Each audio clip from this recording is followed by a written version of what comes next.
You're listening to Ernestly Speaking, the only weekly podcast that covers friends, foes, and anything that goes.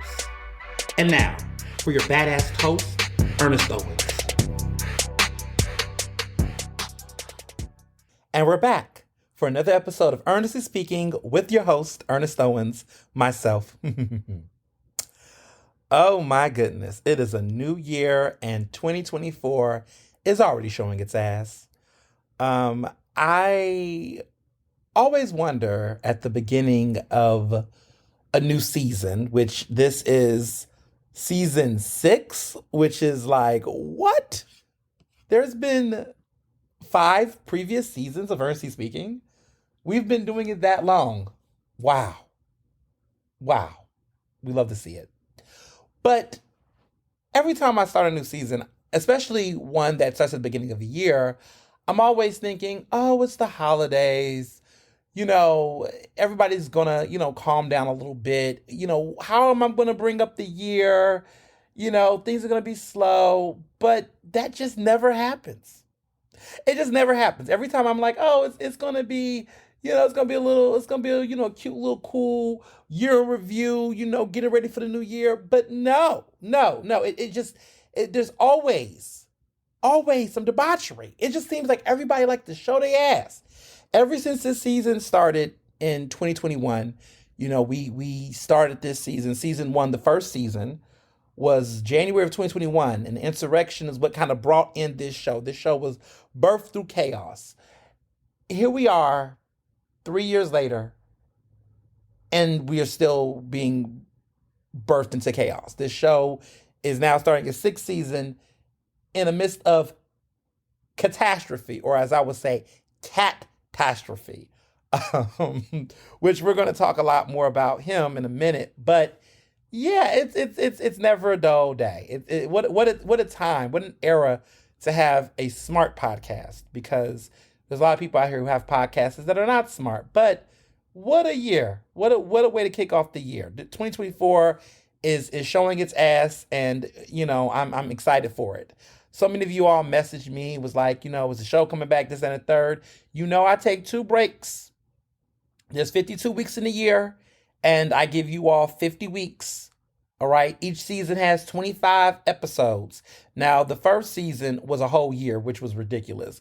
But after that, I took breaks. And so every season there'll be breaks. There'll be a break in the middle of the year when we gear up for season 7, which will probably be sometime around June, mid-June, like that 4th of July. I think around that time there'll be a week break, so we'll skip. And then of course there's always the last week of December. I don't do my podcast, of course, because I take that break.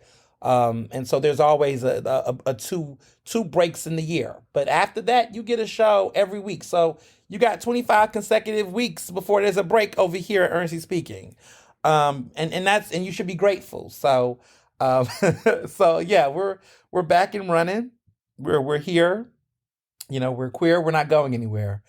So I'm super excited to be back. It's been a great time. I had a really good, well-rested, break. It was good. Christmas was wonderful. I can now tell y'all my Christmas gifts because they were fabulous. So I got a bunch of clothes. New wardrobe, because there are a lot of big events coming up, and no shade, but Philly shopping in Philly is very different from shopping at outlets in Texas. I'm just gonna keep it 100. My mom went in. Okay, blazers. You're gonna see blazers. You're gonna see prints. You're gonna see glittery and shine. You're gonna see all of that. I mean, the shoes. Oh my God, my shoe game is sickening. You're gonna see lots of shoes. You're going to see a lot of that. You're going to see a lot of glamour, lots of glamour coming from me. Y'all going to be sick of me by February. We're going to be hitting it high in February. Hint, the first weekend of February. What's the first weekend of February? You'll find out if you don't get it, but I will be out of Philadelphia for a couple of days for a very, very, very special event. And more on that towards as we get closer to that time. But yes, there's going to be lots of sequins, lots of color, lots of energy. So I'm super excited about that. Christmas was fabulous. Got lots of lovely gifts.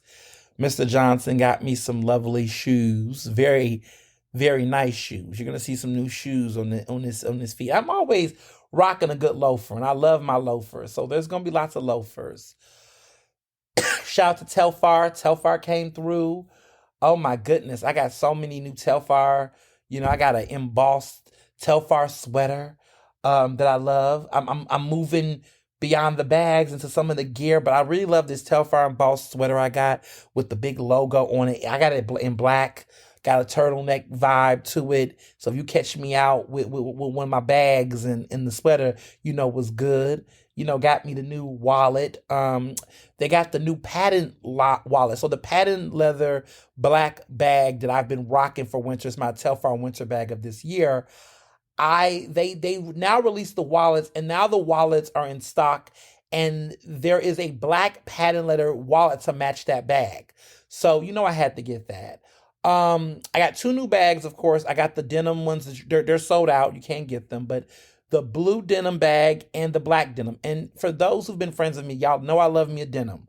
So I'm wondering when I'm gonna wear it. I think I'm gonna save it for the summer because I am a denim summer John. Like I love a really good denim shirt in the summer, crop, whatever you want to call it. But I love my denim. I'm just I just love denim. And I got a black denim bag too because I've been wearing dark denim as well. So you might catch me out with the dark one more frequently in the winter than the denim, the blue denim. The blue denim, I think I'm gonna bring that out in the spring and the summer.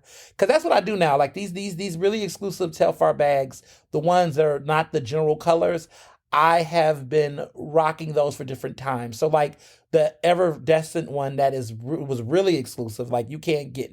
I haven't seen anyone with the Everdescent bag in Philly. That color was really special. I made that my fall bag. Now I'm on black patty leather, which is one of the most popular ones, but they don't sell them as often. That one with the wallet, you're going to see me in the winter with. And then I'm going to probably bring the denim out in the spring and summer for sure. That's the plan. Anything can change as far as my fashion goes, but that is the mood right now. What did I get my mom now that I can share all the gifts? Barry and I got together, Mr. Johnson and I got together, and we did a Tiffany situation. So I got a really nice Tiffany like jewelry box, like this really nice one. And he got the like a heart shaped Tiffany necklace, not a locket, but like the like sharp, the heart shaped jewelry ones, and it was vintage, and it was just the perfect set. We came in with the jewelry box and the jewelry. She lived for it. She got her life. It was fabulous. I got my youngest brother, the baby. So I always say young little brother, baby brother, because that's the way I can put the order together. So the baby one is the 13-year-old, and then the little one he's not even little, so I say younger. He think he a man now. He gonna be 21 in March. My Temple Owl. So I got the younger brother a ticket to WrestleMania. A really nice ticket to WrestleMania because WrestleMania is gonna be in Philadelphia in April. So I was like, let me go ahead and just do this because it's hard. Like it's hard with kids these days. Look at me sound like an old head. It's hard. You don't know what they like. It's like he's got every goddamn thing. So nowadays it's like I need to I've been big on buying experiences because I can't figure out what the new trend is, like the new headphones, new things, because he just gets this stuff on his own now. He works and everything. So it's really hard to get like a material thing with him. But the baby got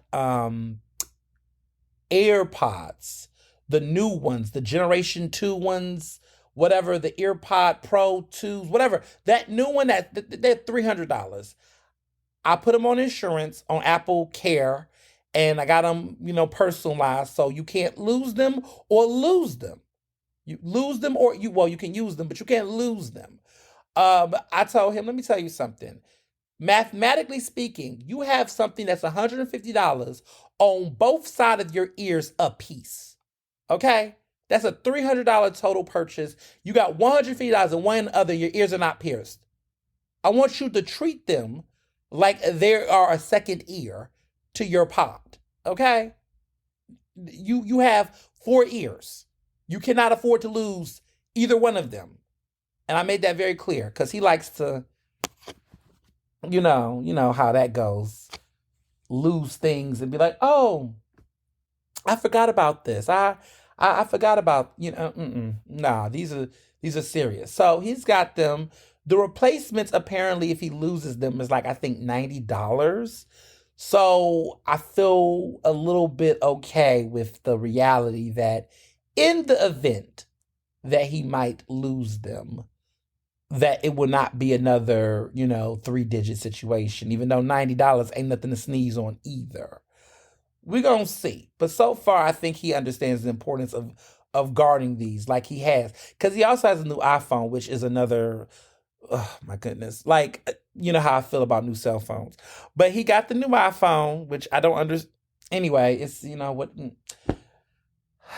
he has a new iPhone to go with these AirPods. All I know is when I was what he is 13, he'll be 14 this year.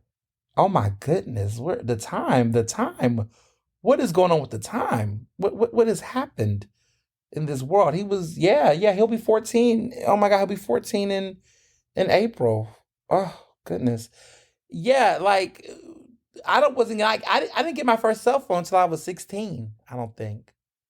And it was not a phone like that. It was a little regular little clamp phone. You open it. Not a flip. Was it flip phone? They call it flip phone. Like not touchscreen. It was a flip phone, like a regular little clamp. I call it a clamp phone. Like that was it. Texting with them weird font. Remember them old school fonts with the bigger font letters? Like it was no touchscreen. I was scared to get a touchscreen phone. Like my phone is now all touch now. But I used to hate that. I used to try to keep what was the thing? The slide phone with the it was not a Paris Hilton used to use it. But those little board things that they used to do, the little phones, people used to love those things. Um, and I used to be a big fan of them. But I used to like being able to pull up the little keypad and type because I never trusted touch phones. I never touched that. What if the phone freezes? Then that's it, But um, they're popular now. There's a whole thing now that people used to love, and it was an era where people used to love um those phones. It was the evolution of the cell phones. That was my thing. Like just seeing how remember the juke phone? Like I remember the juke phone. I remember all of those things. I remember the sidekicks. Oh my God, sidekicks used to be the best thing. I wanted when I was younger. I wanted one like Paris Hilton, like that rhinestone sidekick. Ugh, those were the days, and people used to love those. Those different ones. There was an era of folks that used to love them. Blackberries. Oh, that's what they were. I remember Blackberry phones, baby. The Blackberry was iconic, like iconic. Blackberries used to be Blackberry sidekicks. You couldn't tell me anything about that. Now the kids don't. The kids don't understand. So it is what it is. Anyway, I got Mr. Johnson these VIP tickets to this Mariba is her name. I think it is Mariba. It's Mereba. He likes her. He's into like these artists that are like not mainstream. He's got a eclectic list. His playlist is sickening. The music is good, but I told you I'm a pop girl. I listen to some of the indie, but I get in with the mainstream. I'm a mainstream girl. But he's into these very like, black indie eclectic artists. He's got that little playlist that he listens to. And so I was like, oh, I went to as you know, in December I went to the Black Star Illuminary Gala, and they had an auction, and I saw this auction for this package, this VIP package, and I knew he listened to her music because I was always hearing it in his playlist, and he would drive it, and I would just hear it, and I was like, ooh, he really likes her, and like he's a fan. And he always talk about, oh, like I want to see her at a concert, but it would never happen. So I said, oh, when I saw they had this VIP package, I bidded my ass off to get this. I was like, I gotta get this. I have to win this. And I did. And we have tickets to go to this concert, meet and greet, all that jazz. Again, experiences. Because what can I get him? It's hard. It's hard. It's hard to get material things for folks that are so, fortunate. So now I'm just like, I have to get more creative. I have to like do experiences. Like I got my bestie for his birthday, Jamarcus, the Renaissance tickets. That was like my gift because I was just like, what more could you want? So I ended up getting his ticket as a birthday gift for him, tickets to Renaissance. So that's what I did. And it was in July. It was like the first concert in Philly in July. And like, that's what I'm just doing. I'm doing like experiences. Now, some friends of mine, especially my fellow Capricorns, they material girls. They like things. They like things. And so there's a lot of Capricorns who have birthdays coming up, and I'm just getting them things because I can't, some stuff you can, but I'm just like things. Shout out to the Capricorns who got birthdays coming up. Everybody got a birthday coming up. By the time this podcast, the next episode 2 of season 6 comes out, George's birthday, one of my lit brothers, George, our most senior lit brother, just had his 37th birthday. My friend, my other lit brother, of course, Josh, who is not the baby of the group. Jamarcus is the youngest of the lit brothers. I'm the second oldest. Josh is the third oldest. George is the oldest. I'm the second oldest. Josh is third, and Jamarcus is the youngest.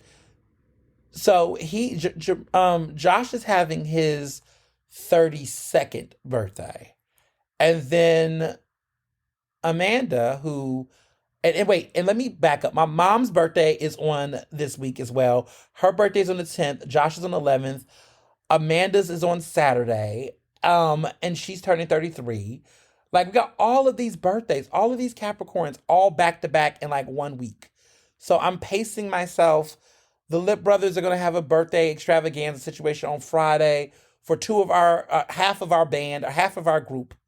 We got a lot going on. We got a lot more news coming up. Stay tuned this week. There is a big public announcement, details about our big, huge event we're having in February. RSVPs, emails, details, all that's coming out about that. Stay tuned. But all these birthdays are coming up. All the Capricorns. So I'm getting ready for that. Yeah, the break was dope. I want to say one of the things I love, we had a wonderful New Year's Eve party. I had a wonderful New Year's Eve weekend. The first half of my New Year's Eve weekend, I was in Atlantic City. We was at Hard Rock. The Lip Brothers did an overnight stay at Hard Rock Resort in Atlantic City. Brand new. Very, very, very great. We saw Pitbull. VIP. It was dope. Pitbull, I didn't realize how many fans Pitbull still has. Like, I remember Pitbull was epic when I was in college, like 10 years ago. A little over 10 years now. My 10-year reunion is this year. Oh my goodness. The 10-year reunion. Like, as in 10 years after I graduated. I graduated from college 10 years ago. Time, man, it's going. Yeah, Pitbull was a big deal back then. Pitbull has still a big deal, apparently, okay? Because it was packed in there, okay? Thousands of fans were in there yelling and hollering and going crazy. And I forgot how many hits he had. You know who else could do something like this? And I know he would do the same energy. T-Pain. T-Pain could do a tour like that. Because I just forgot how many damn songs that Pitbull was on. How many, first of all, you can do catalogs of the Pitbull collaborations. Because I was like, I forgot how many songs he had with Neo all by himself. Like his Neo collection alone. The East Side Boys. I mean, Lil Jon, all of these collaborations. This man has been on everybody's damn song. He done did a song with everybody back then. And them songs were fire. And a lot of those songs, I would say, aged well. I would say a good few of them aged well. You can still get your groove on. The sound of them, though, definitely takes you back. Like, it takes you back in an era where we was wearing those weird glasses. Remember the Stronger era with Kanye graduation album where it was those they weren't even really sunglasses because they didn't protect your eyes from the sun at all. But they had the little bands on them, but there was still little cuts so you could actually still see. But it was like a look. I had a couple of those. I thought I was Listen, when I tell you I had a Kanye West obsession in 2000 and what that the whole graduation era, I was obsessed. Good Life was one of my favorite songs. Stronger, that whole album, oh, that was like my favorite Kanye. In my mind, and this is my mind, there's no fact, but in my head I thought that he was a queer artist that wasn't out but just spoke to my, I don't know, could be a whole article, I don't know. Well, Kanye says he's straight, so he's straight, but in my mind I saw him in a different way, and was just so into him. Only graduation era. Late registration, My Dark Twisted Fantasy, all those albums, I mean, they're okay, they're cool, but the graduation era, all of that, it's just something about that whole era was just a time. What a time. But those glasses, I feel like when I listen to Pitbull songs, I think about that time. Like, just crazy parties, neon colors, retro 80s, like, but still modern, throwback not throwback jerseys, throwback fitted caps, the fitted hats, the fitted caps, button up shirts, but you wore baggy jeans. It was an era. And everyone who's listening to this that is from this millennial generation, you know what I'm talking about, okay? Where people wore the fitted caps, they wore baggier clothes. It wasn't like baggy where you was sagging as much. I mean, it was tall tees, but it was like this semi-formal yet street formal look where you wore you wore baggier jeans, the blazers were bigger, the dress shirts were bigger, you didn't tuck the shirts in, you had the fitted cap, so you still like could get into the club, but you had a little bit of ease. The girls was wearing office clothes to the club. Like, it was a different era. Do you remember that? Like, everybody was dressed way preppy. It was like we were super preppy-ish, like, but we don't even dress like that now. Like, no one wants to look like an office secretary, but people used to dress like that. Like, that was a whole look, like sexy secretary look. Nostalgia. Nostalgia.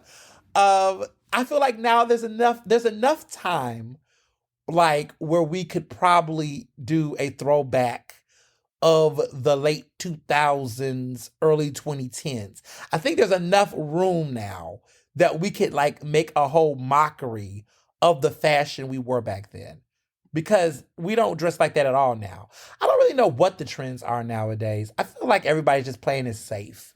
It's more minimalist. It's very minimalist. It's very casual, leisure-esque. No one's doing like couture.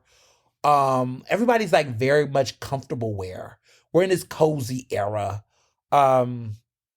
But people are but then we get a little bit of glimmer and shine for eras. So, like, I would say Beyonce really last year with Renaissance got people wearing a lot more, lace and mesh and all of that kind of had a moment. I like that. We were doing a little bit ballroom vintage. I did appreciate that era. I did appreciate Beyonce bringing us back into that, because we're still wearing that shimmery now. We are coming back with the shimmer. So I guess that's a trend. But I just remember those earlier years, man. That was a time. What a time. But yeah, that party was just lit. We had a very good time. We went to a restaurant. We went to this amakase and had some really good sushi and drinks, and we had a really good time. And then I hosted a party at my lovely abode. Mr. Johnson and I threw a New Year's Eve party. It's become the thing. We just do New Year's at the house. We are so over nightclubs. I mean, I have not went to a nightclub for New Year's Eve since 2019. That was the last time. It was the Bellevue, I think. It was the 19 or whatever it was when that was a thing. And they had this epic New Year's party. And that package was like $150 per person, but we had a private table. We had bottle service. We was so VIP. That was like the right before the pandemic. The world has not been the same since. But that was the last time we did New Year's like that. After that, we just have had a nice house. And listen, you get catering, You have people over. You keep the bottles popping. That's really what you want to do. You just want to be with people you like. You want to be comfortable. You want to drink till you fall off. You want to eat till your belly pops. Like, that's what we did. Shout out to Chef Zuri. Chef Zuri did the catering. Loved it. He was phenomenal. He was great. The food was just so good, and we made everybody take leftovers because this, I'm doing some new year. I'm doing some new things for the new year. I'm doing some new stuff. I'm on my big no leftover rule. So I tell all my friends, bring Tupperware, which they did. Stocked up, took the lamb chops, had a good time. It was a good group. All of my faves, the Lip Brothers. Josh wasn't there, but we had a bottle of champagne actually called Josh. And that was there. It's in my wine cooler right now. But Nina came, which I was so excited about. Samantha, when are you coming back to Philly, girl? Come to the reunion, baby. Come to the reunion. I got to see you, honey. I got a little surprise.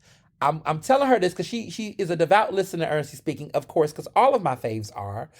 But I'm going to tell you this, boo, and I might be slipping some information out, but I'm going to let you know that from February 1st to February 5th, you need to make time for me because I'm going to be in LA. And so I'm sending this to you through my podcast so that other people can hold you accountable that's listening to this podcast. So that if I go to LA from February 1st to February 5th, 5th, I'm going to be flying out. So the other days are the days you want to try to make something happen. That Sunday, maybe not because there's something going on. See, I'm telling on what it is. A lot of y'all already know what it is, but I'm going to still play I'm going to get into my Halle Bailey bag because Halle Bailey, I'm going to act like Halle Bailey right now. And if you get that joke, you get the joke. I'm acting like Halle Bailey right now. It's something that y'all already know, but I'm going to pretend like y'all don't because that's cute. Until y'all find out, and then y'all gonna be like, we already knew. But I'm gonna still act like it's still a surprise because that's what Halle Bailey does. So that's what I'm doing right now. You get what I'm saying. So the 4th, not so much on February 4th. But other days, we can make some stuff happen. Personally, I would like us to get together the earlier of that time than the better. So the 1st and the 2nd of February is more ideal. But, I'll be flexible because I know you're in LA. And I hear you're single now. And I love to hear that. We love to see that. So, my pseudo wife, Sam, Bam, or Mary Poppins, because she gets it popping, now. Mark it on your calendar. Let's make some plans. So I can't wait. I'll be in LA. That's where I'll be. So when I said earlier I was leaving, I'm going to be in LA. So now you're going to put it all together, know where it's at. Well, that's fine. But I'm going to still be Halle Bailey until we get to that point of the podcast. Anyway, Nina was there, a doll. Of course, Sharon, Lauren, Amanda, and Joe. It was fabulous. John, my bestie, John Pierre, he was there. Everyone was there. It was a good time. We ate, we drank. It was a great way to start the new year off. So it was fabulous. Coming into January, so much stuff, but a lot of the things I want to talk about that happened in that this week is a part of the news. Funny, right? It's a part of the news, so it's not going to go in the what's going on in my life because it's more newsy. So we'll talk about the inauguration and all that because there's some drama with that, of course. But the other things. I went to see Ain't Too Proud, which is based on the life and times of the wonderful, iconic Temptations, which is one of the greatest groups of all time. Phenomenal show. You can get your tickets right now at the Kimmel. It's at the Kimmel. It's at the Academy of Music. Them boys can sing. That cast is phenomenal, but the cast for this show, which was originally on Broadway, got a ton of Tony nominations. It won the Tony for Best Choreography because that choreography, the way them boys move, the way they do their thing. I mean, the acting is top tier.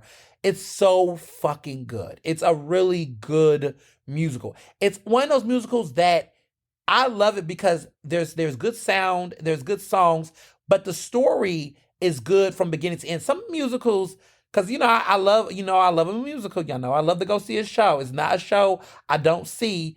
I make it a point. I tell people plays and musicals once a month. To stay out the doctor's office. No, this show, what I really appreciate about it was that it was the music was great. The vocals were, I mean, they can sing.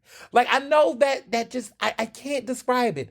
But everybody on that production, the vocals, it felt like at times I was at a concert, but the acting was as good as the singing, and it was a very great story. So for those who've seen The Temptations, this is basically that as a musical. So if you remember the movie, Ain't Nobody Come to See You, Otis, it's got that flair to it. But it's a little bit more um raw. So the Temptations film that we all grew up watching on VH1 in the 90s, I mean, the story of the Temptations is a story we all know, right? It's the traditional, young group, thirsting for fame, trying to find a way, make a way, breakthrough. They get fame, but with fame comes egos, jealousy, betrayal, and then there's, hard times, but there's great times, right? They you know how it goes, it's zero to hero. It's they have all these great successes and life is looking good, and then there starts to be wrinkles.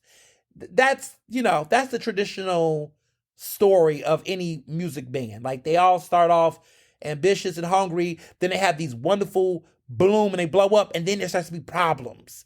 And then things deteriorate and get bad. And that's kind of like the Temptation story. It is a little tragic at the end, but then there's a redemption arc and stuff. But it's great. You have to watch it. It's top tier. I highly recommend it. So yeah, Ain't Too Proud is out.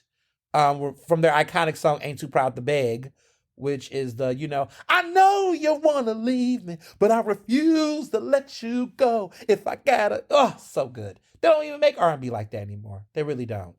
I want begging R&B.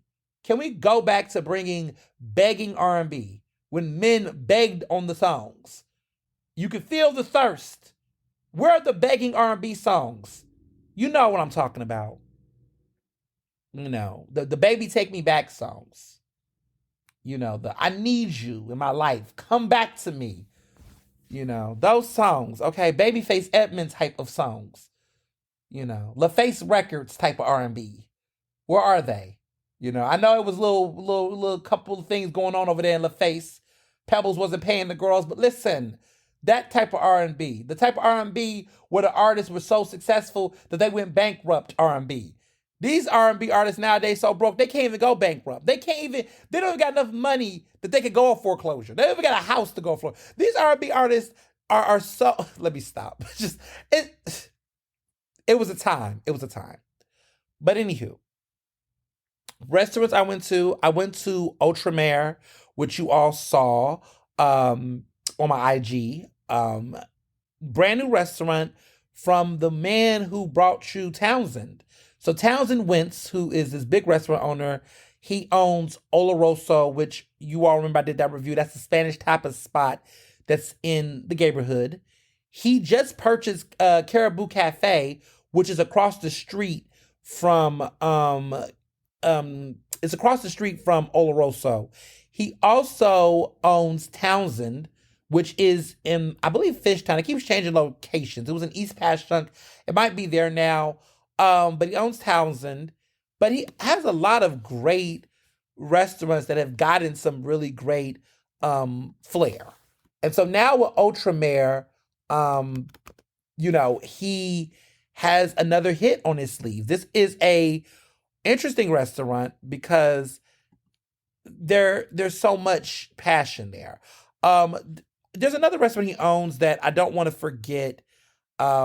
A Mano, which is an Italian restaurant. It's called A Mano.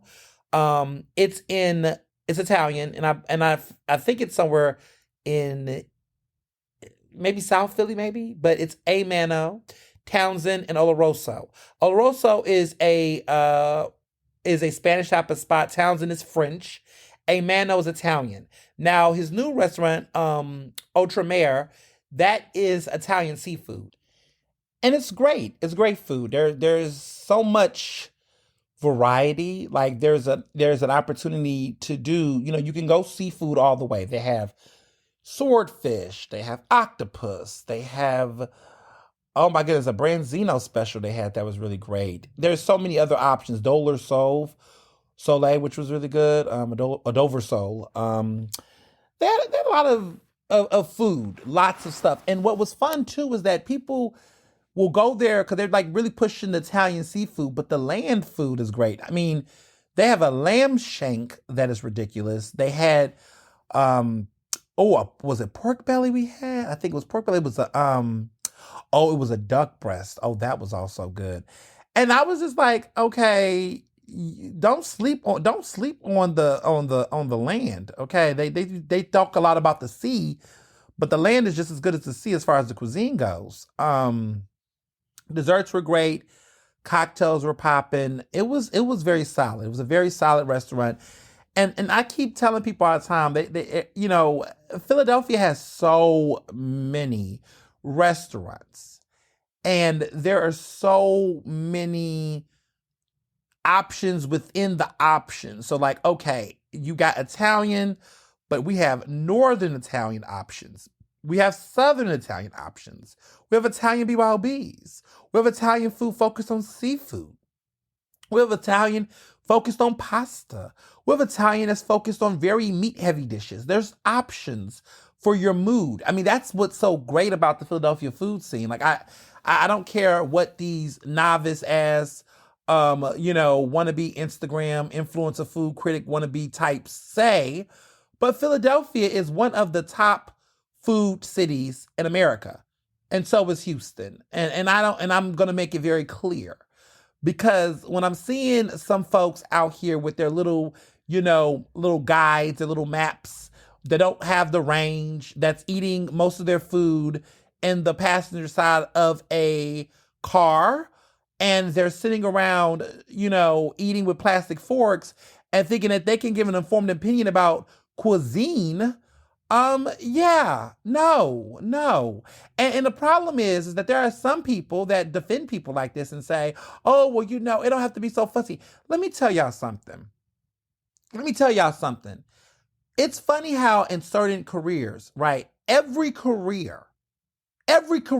industry matters, except for Fox News. But there's this thing in society where, and I think this is why we are seeing the issues we're having in society today, is that there is this attitude about the arts and about sciences and different fields where people think that, with being a doctor, you got to get a doctorate, you got to, get the science degrees and stuff to be certified. And that's completely correct, right? You need to get those things. To be a lawyer, you need to have a law degree. You need to be getting the bar exam. You need to be getting all those certifications.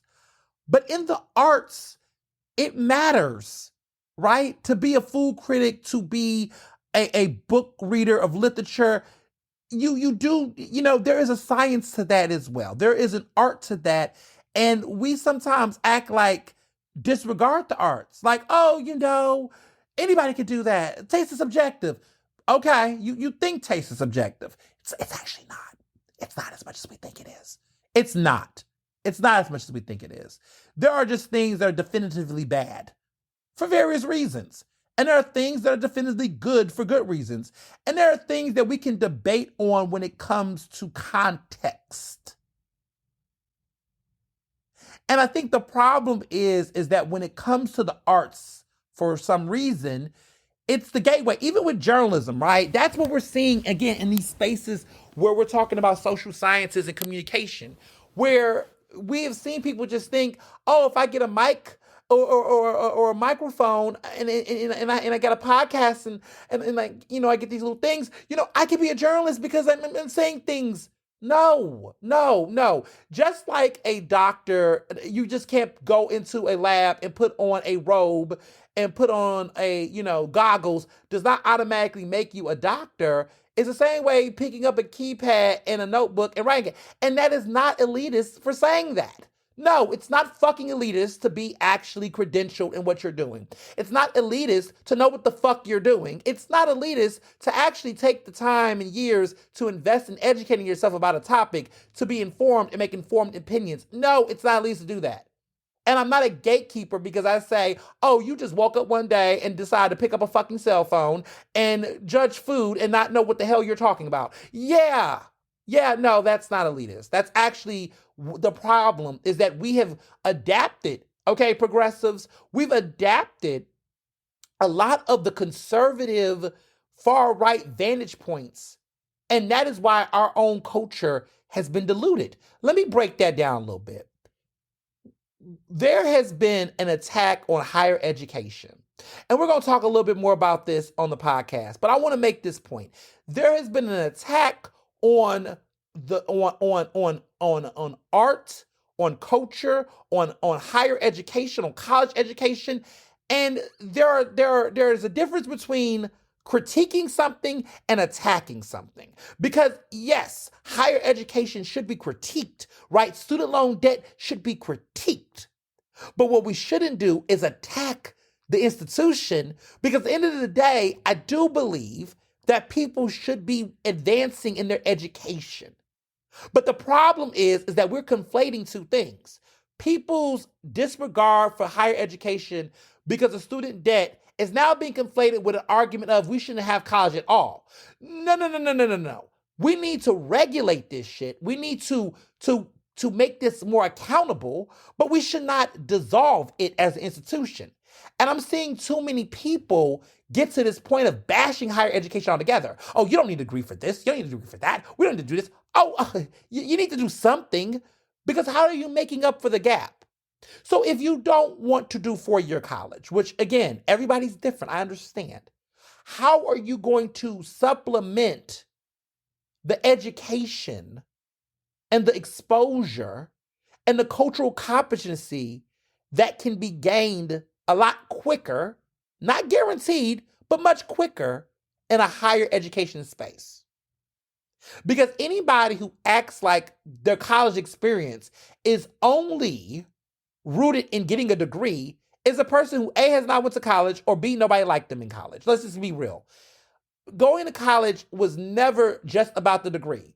It literally allowed me to know how to read properly, think more critically.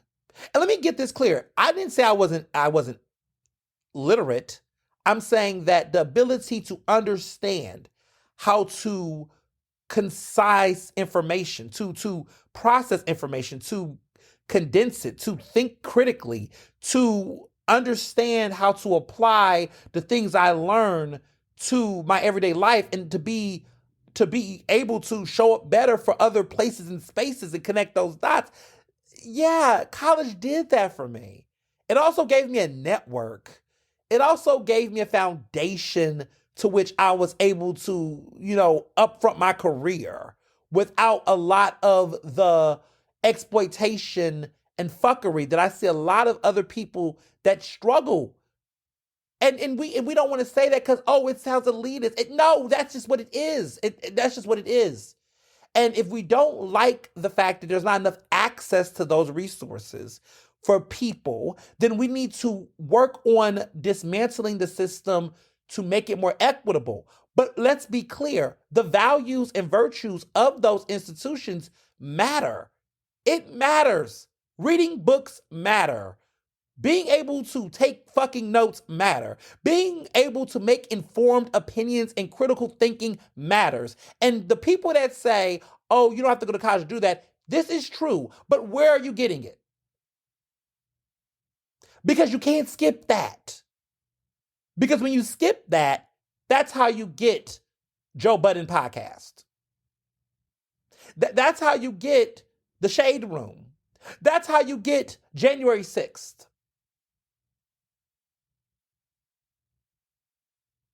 Exactly. And so I say all this to say that it matters, right? Cultural critics, people who are in these industries, in these fields, that do the work, that do the research, that make the time and investment, they matter. And when you see people cosplay these positions and roles for clout, don't be the person that complains when the industry and the craft gets diminished. You can't be the person that says, no, don't be too stuffy, this too late. Those terms, right, is the terms I think about the dog whistles around Black people getting education. Oh, you're being uppity. You're being snooty. You're being bougie. Why do we use those terms? I really hate the word bougie. I hate it. I really don't use it. I cringe at bougie because I'm like, what does that mean? Like, what does it mean? It could mean a lot of things, right? And I get the context. But like, where does that come from? Because the funny thing is that the real bougie, right? They don't actually call themselves bougie. But Black people amongst themselves, we've adapted that the desires and interests and tastes that we have, we create this narrative around it that is almost shameful. And I just have gotten to a point where I'm like, like people say, "Oh, Ernest, you're bougie." Am I? I'm just a bitch that like nice things. And what is those nice things? How do we define nice things? Is it nice or is it just practical to me? Is it expensive? And do we think that expensive means nice or is it just what? What does it mean? Because it's like no one insults other groups like that in those communities. Like there are white people who have come up to me and have tried to say, "Oh, you're so privileged. You're so this. You're so, oh, you're fancy. Oh, you're bougie." Because I go to, motherfucker, I earned this. I earned it. And if I want to spend my money in a way that allows me to enjoy certain things, then so the fuck be it. Because I live in a world where I have to deal with so much microaggressions and so much fuckery that if I want to enjoy leisure, luxury, whatever the fuck I want to, you know what? That's not bougie. That's called survival. That's what it's called. And so if this is what I need to do to be my best self, to have a level of sanity, then that's what I'm going to do. And that's not bougie. It's survival. It's the things I need. And it's the things that I've been able to afford myself. And I hope a lot of people can be able to enjoy that and get to a place where they can access that without the shame or the notions behind it. Because we've gotten to this point where we just throw these terms around and we don't think why we do. And see, when you're a writer, you think about the power of words. You think about the connotations. You think about the origins. But see, that's what happens, right? We've gotten into a point where we're just doing quick snap judgments, quick snap reviews, snaps, this. And we're not processing what we're doing and saying and getting a reality check and doing the context. And that's why, critical thinking skills and education and discussing and debating and having nuanced conversations with people that can hold thoughts and opinions and reflect on them and engage in dialogue should not be a dying art in this society. Because when that happens, we get to this point. And so I just want people not to be counterproductive on the things they believe in. And there's nothing wrong with critiquing and criticizing things that may be mainstream popular. So I call a thing a thing. They say, "Oh, you and your Katt Williams phase." First of all, I've been doing that. Okay, Katt Williams have unloaded the clip, but I've been unloading the clip on Ernestly speaking for a while. But what I will say is, for those who's asking, I'm talking about Keith Lee.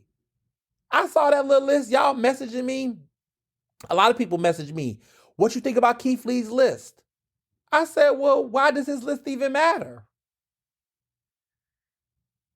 Seriously, why does Keith Lee's list matter? Keith Lee does not respectfully listen. I think that he has done wonders as an influencer for himself, and he's helped a lot of local small businesses in neighborhoods get exposure, and that's beautiful and that's cool. But Keith Lee does not have the range, nor the experience, nor the actual, seniority to be out here having these very bold opinions about cities and food. I mean, he can, but don't expect bad bitches like me to be listening to that and being like, "Oh, Keith Lee said it, so that's what it is." Okay. I mean, you can ask me what I think. It's more informed, respectfully. I could pull out the receipts. I can show you the mileage on travel and the range of food, because let me be clear, good food could be found everywhere. You know that. I'm not just saying, oh, every restaurant by Steven Starr, Jose Garza's. No, we could go there. We could go to neighborhood bars. I have all types of restaurants and spots that I love and I support. So I just want to, let everybody know that there's a range here and we don't need to, there can be found, but how we talk about food. And that's the other thing too. Like when I see some of these online reviews, and it's not just Keith, it's become a trend, right? You see people going out here in these cars, they going and they doing these reviews. And I'm like, if every review you doing is some fried chicken and some crab legs and some random little shop with some noodles somewhere, wait, where's the origin of the food? Can we talk about that? Can we talk about what kind of food is being used? What kind of quality? Like, what are we talking about? This is an art.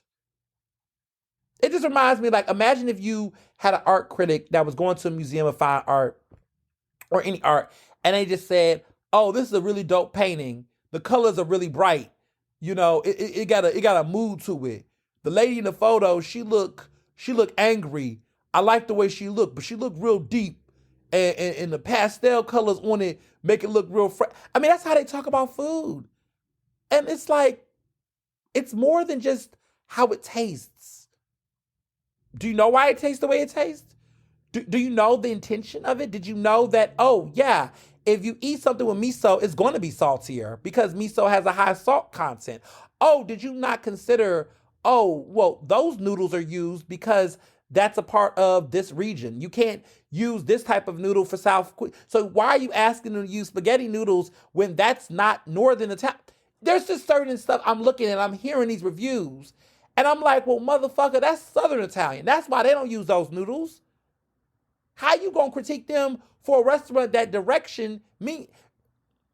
This is how y'all feel when y'all defend Beyonce's music, right? And I defend I love Beyonce's music, and y'all will go on this tirade and be like, oh, when fans will say, well, I don't understand why Beyonce ain't doing this in her music. Because that's not the direction this album is in, motherfucker. She is going in a ballroom, groove. She's paying homage to ballroom. That's why she didn't give you no slow R&B dance. The direction this album is in the ballroom era, and they didn't play songs like that. You know how y'all stand for your faves and y'all do a lot of reading and listening? Do that. Respect food critics that way. Respect film critics that way. Respect people the way that you stand. Because pretty much these experts are low-key, basically informed, educated stands of their field. And you know how no one can tell you about a certain artist or actor because you done watched all their films and you understand their creative technique. That is exactly what it is like for art critics and food critics and other people. Respect the technique. I just had to say that. I've just seen a lot of fuckery on Instagram lately and on these little apps. And I'm just sitting here like, at some point, listen, losers cannot be, like he said, they can't be the right. They cannot rewrite history. They cannot be they cannot. We cannot keep letting a subset of our society be on the same. You cannot sit at the table. Mean Girls is coming out this week, and I'm back to wearing fucking pink, and I'm telling bitches you can't sit with us. And that's okay. You just got to get to a point where we got to start calling things a thing because we're at a weird, dangerous place in our society. We already there kind of where people are starting to think that, everybody can get to do whatever. Everybody can be a therapist. Everybody can be a journalist. Everybody can be an expert and engineer. No, and no. See, this started with it didn't start with Donald Trump, but Donald Trump definitely sped this shit up. This is a man who could not be president of the United States. And now he's president. He was the president. And I think that opened the door for a lot of people to think, well, I could be, if I'm clever enough, if I'm crafty enough, I can be this. If I'm fly enough, I can be this. And it's like no one's saying if I'm qualified enough. Black women are saying that. Black women are so critical of themselves in a way that is inspiring because it's like you should be thinking thoroughly, but at the same time, it's so disappointing. It's so sad because they're more qualified than a lot of people in the world, and yet they're the most critical. But that's the reality, right? Black women oftentimes will overthink something to a default. But the reality is that they're thinking this because they really understand the importance of one, being thorough, but two, because the system is set up in such a fucked up way that they feel like they can't even apply if they aren't qualified. Meanwhile, white men in our society are just so like, oh, I don't know if I got all of it, but I can, because that's privilege, right? They can be half 50% efficient and get the job 100%.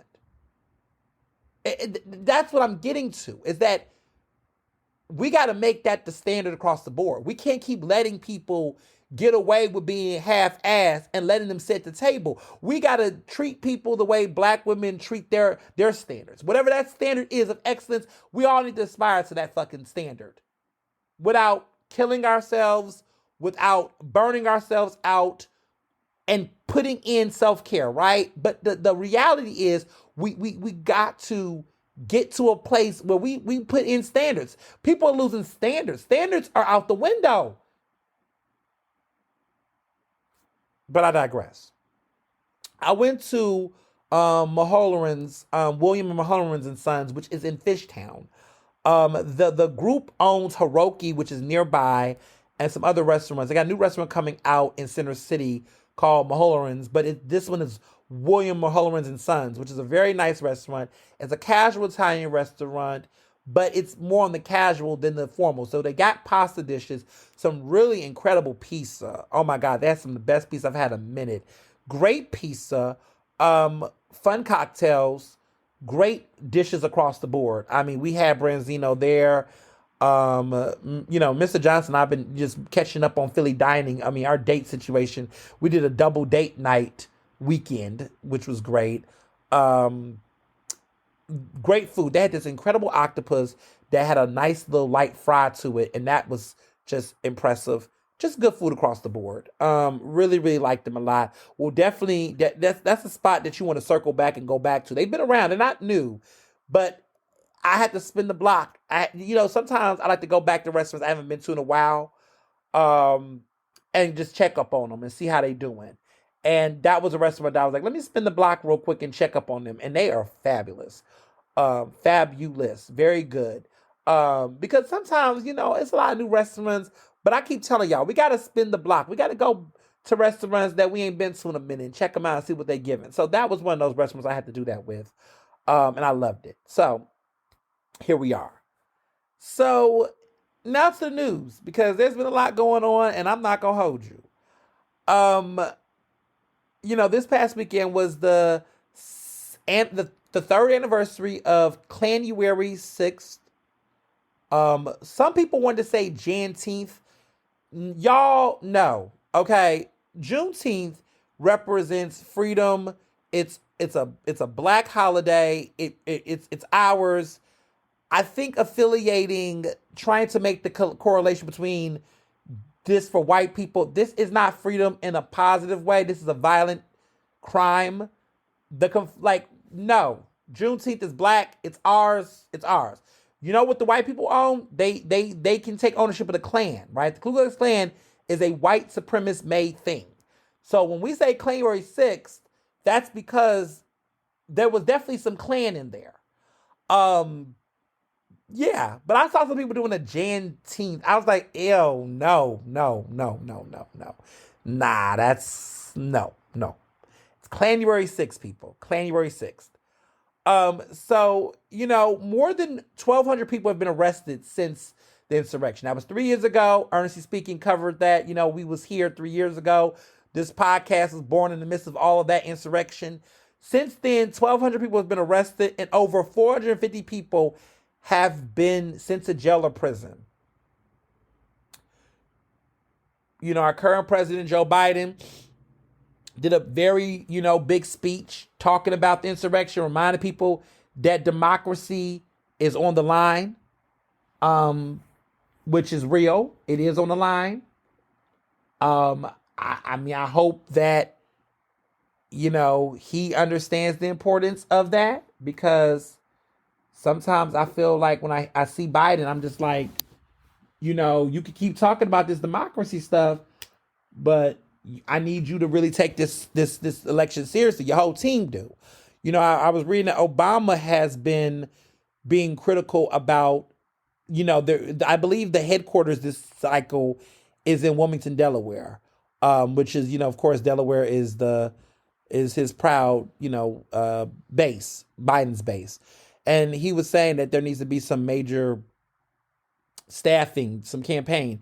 This was published in the Washington Post, but the former President Barack Obama was basically saying that Biden's team, his campaign, they need to make some major changes with staffing. They really need to get it together pretty much, because, he fears that Trump could easily get elected if they don't take this situation seriously. I have a theory about this, but I'm going to wait until I get to my next situation that connects with all this, because I have some thoughts about this election and all of this, but I want to put it all together. I don't want to leave things out. So Trump, meanwhile, right, there's been some stuff going on with Trump. Trump has gotten knocked off of Colorado and Maine since the last time we did the podcast. He wants to appeal to the Supreme Court. The Supreme Court is going to review this situation. They are going to review whether or not Trump should be kicked off the ballots or could be kicked off the ballots. This is a big damn deal. Now, I'm hearing from insiders, okay, legal experts, people, that this could backfire on Trump, because the Supreme Court, now, they do have a conservative majority. So the Supreme Court can easily say Trump needs to stay on the ballot, like they did, with the situation in Florida with Bush and Gore back in 2000, right? But in this situation, what I'm hearing is that is the Supreme Court going to try to legitimize or first of all, should Clarence Thomas even be involved in this, given what his wife, Virginia Thomas, or as some people like to call her affectionately, Guinea Thomas, her involvement with the insurrection and her involvement with this shit? Should he be recusing himself? I mean, it's clearly a conflict of interest, but that's another story for another day. But the Supreme Court, I'm just wondering, like, to say he stays on the ballot is to override the state's rights. Conservatives are all about state rights. The precedent here will be really interesting, because are you saying that federal government should overrule on these decisions, or should states have their own individual judicial basis to do it? It's interesting because conservatives are very much like laissez-faire. They don't want government on the shit, meaning that they don't want to make federal mandates. Like with gay marriage, they didn't want the a constitutional amendment. They wanted individual states to decide, right? That's how they feel, right? States' rights. If some states want slaves, other states they don't normally go for that. So it'll be interesting if they decide to be hypocrites and say, actually, the federal government should just, because Trump is arguing that in his role as president, he should be penalized pretty much for decisions he made during his presidency because he had those privileges. Yada, yada, yada. It's going to be interesting to see what they do. I mean, if you ask me how I feel, I'm 50-50. But I will say, actually, maybe I'm 55% saying that the Supreme Court will go in his favor because the Supreme Court is conservative majority. And he did appoint a lot of those recent Supreme Court justices, so they're going to be loyal to him. Kavanaugh, Amy Barrett Cohen, I could see, that being the reason, right? But, Amy Coney Barrett, Justice Barrett. I could see them going in, I could see the two of them, Kavanaugh and Barrett, going in favor of keeping Trump on those ballots. So maybe. But then again, conservative principles, we just don't know. It is very up in the air. I'm just going to put that there.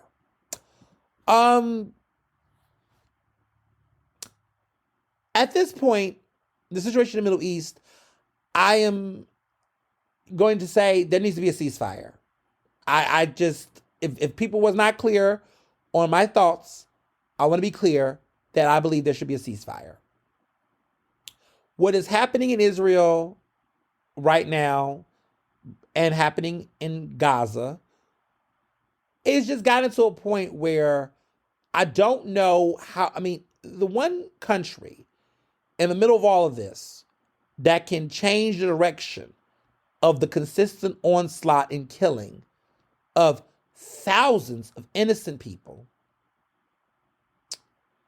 is the United States. And I'm just concerned that at this point, if this continues, the bloodshed continues in the Middle East in this way, that we're building international enemies. When you're looking at the fact that South Africa is, basically, accusing Israel of war crimes and genocide and these issues. And we're talking about apartheid, right? These accusations, you're looking at the United Nations and how they have been responding to what's going on in the Middle East. I'm wondering to myself, the United States is making itself an international enemy. And if that is the case, I begin to wonder, is new foreign alliances happening? And if they are, does that weaken our protections as a country? And in reality, the way that Netanyahu, the prime minister, is acting right now, the way that the things that are being said by his cabinet right now, this is going against views that the United States government, including, to be clear, the Secretary of State, is not aligned with. And now there have been rebukes to some of the decisions being made in Israel by the Israeli government. And to be clear, none of this is about a hatred of Jewish people, because let's be clear, not all Jewish people live in Israel, and not all Jewish people are white. And not all Jewish people support the way the Israeli government is acting right now. This is about state power. This is about governmental intervention. And that is the root of the concern, is that this has become a humanitarian crisis that is escalated. And let's be very clear, Hamas is irredeemable. They are horrible. But the methods and ways in which the Israeli government is trying to go after Gaza has been very reckless. Because the question then becomes, what is the end goal? What is the end goal here? Is the goal, because there has been already rhetoric from Israeli government representatives in the Middle East that have arguably stated that they are literally trying to push them, the Palestinians, off of the border, out of Gaza. That technically is ethnic cleansing. The acknowledgement of pushing an entire group of people off of the land to which they live, that is a cleansing. That is what an Israeli governmental official has said.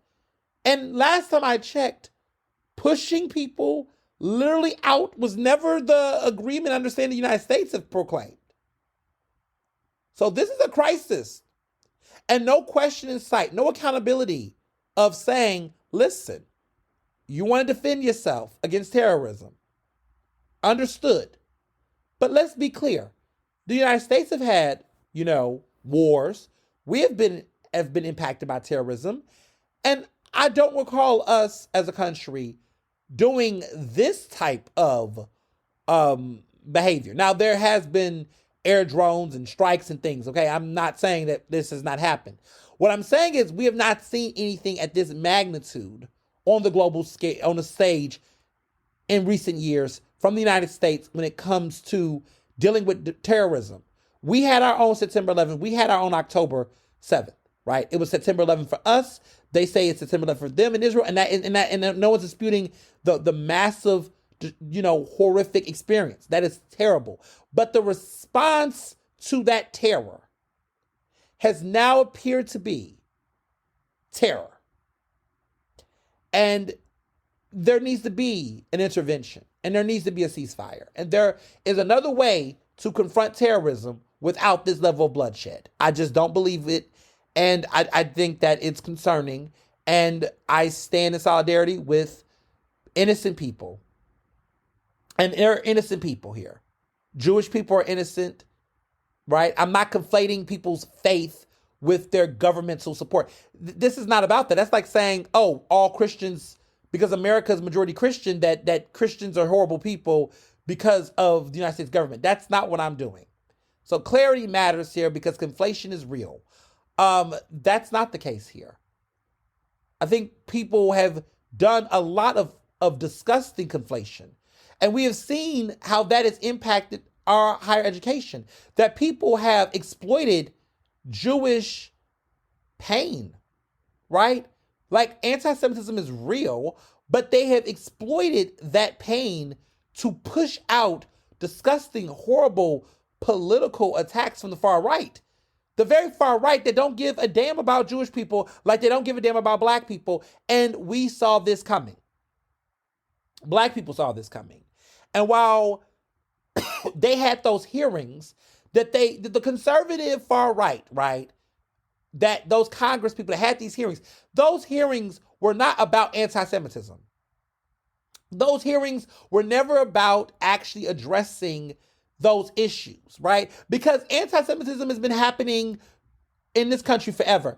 This was not about that. What this was about was finding a scapegoat to then have the other conversation, which is that when we look at affirmative action in this country that's been under attack, the moment the Supreme Court made the ruling on DEI, the war on DEI and affirmative action was on, and they needed a way to get in to go after these diverse institutions of higher learning. Liberal institutions, let's be very clear. And so it started this way. And the way to do it was they conflated the issue of anti-Semitism and used as a vehicle by pitting another marginalized group against another marginalized group. That is the textbook Willie Lynch letter, even though it doesn't exist, but that's Willie Lynch letter shit, right? I'm going to pit them, that people, communities that were in solidarity together, we're going to pit them against each other so we can push a different agenda that's going to fuck them all over. If you can't see that, you're missing the point. It's not about plagiarism. It's not about any of that stuff. It was about taking these issues. And so now look what's happened in the Biden administration.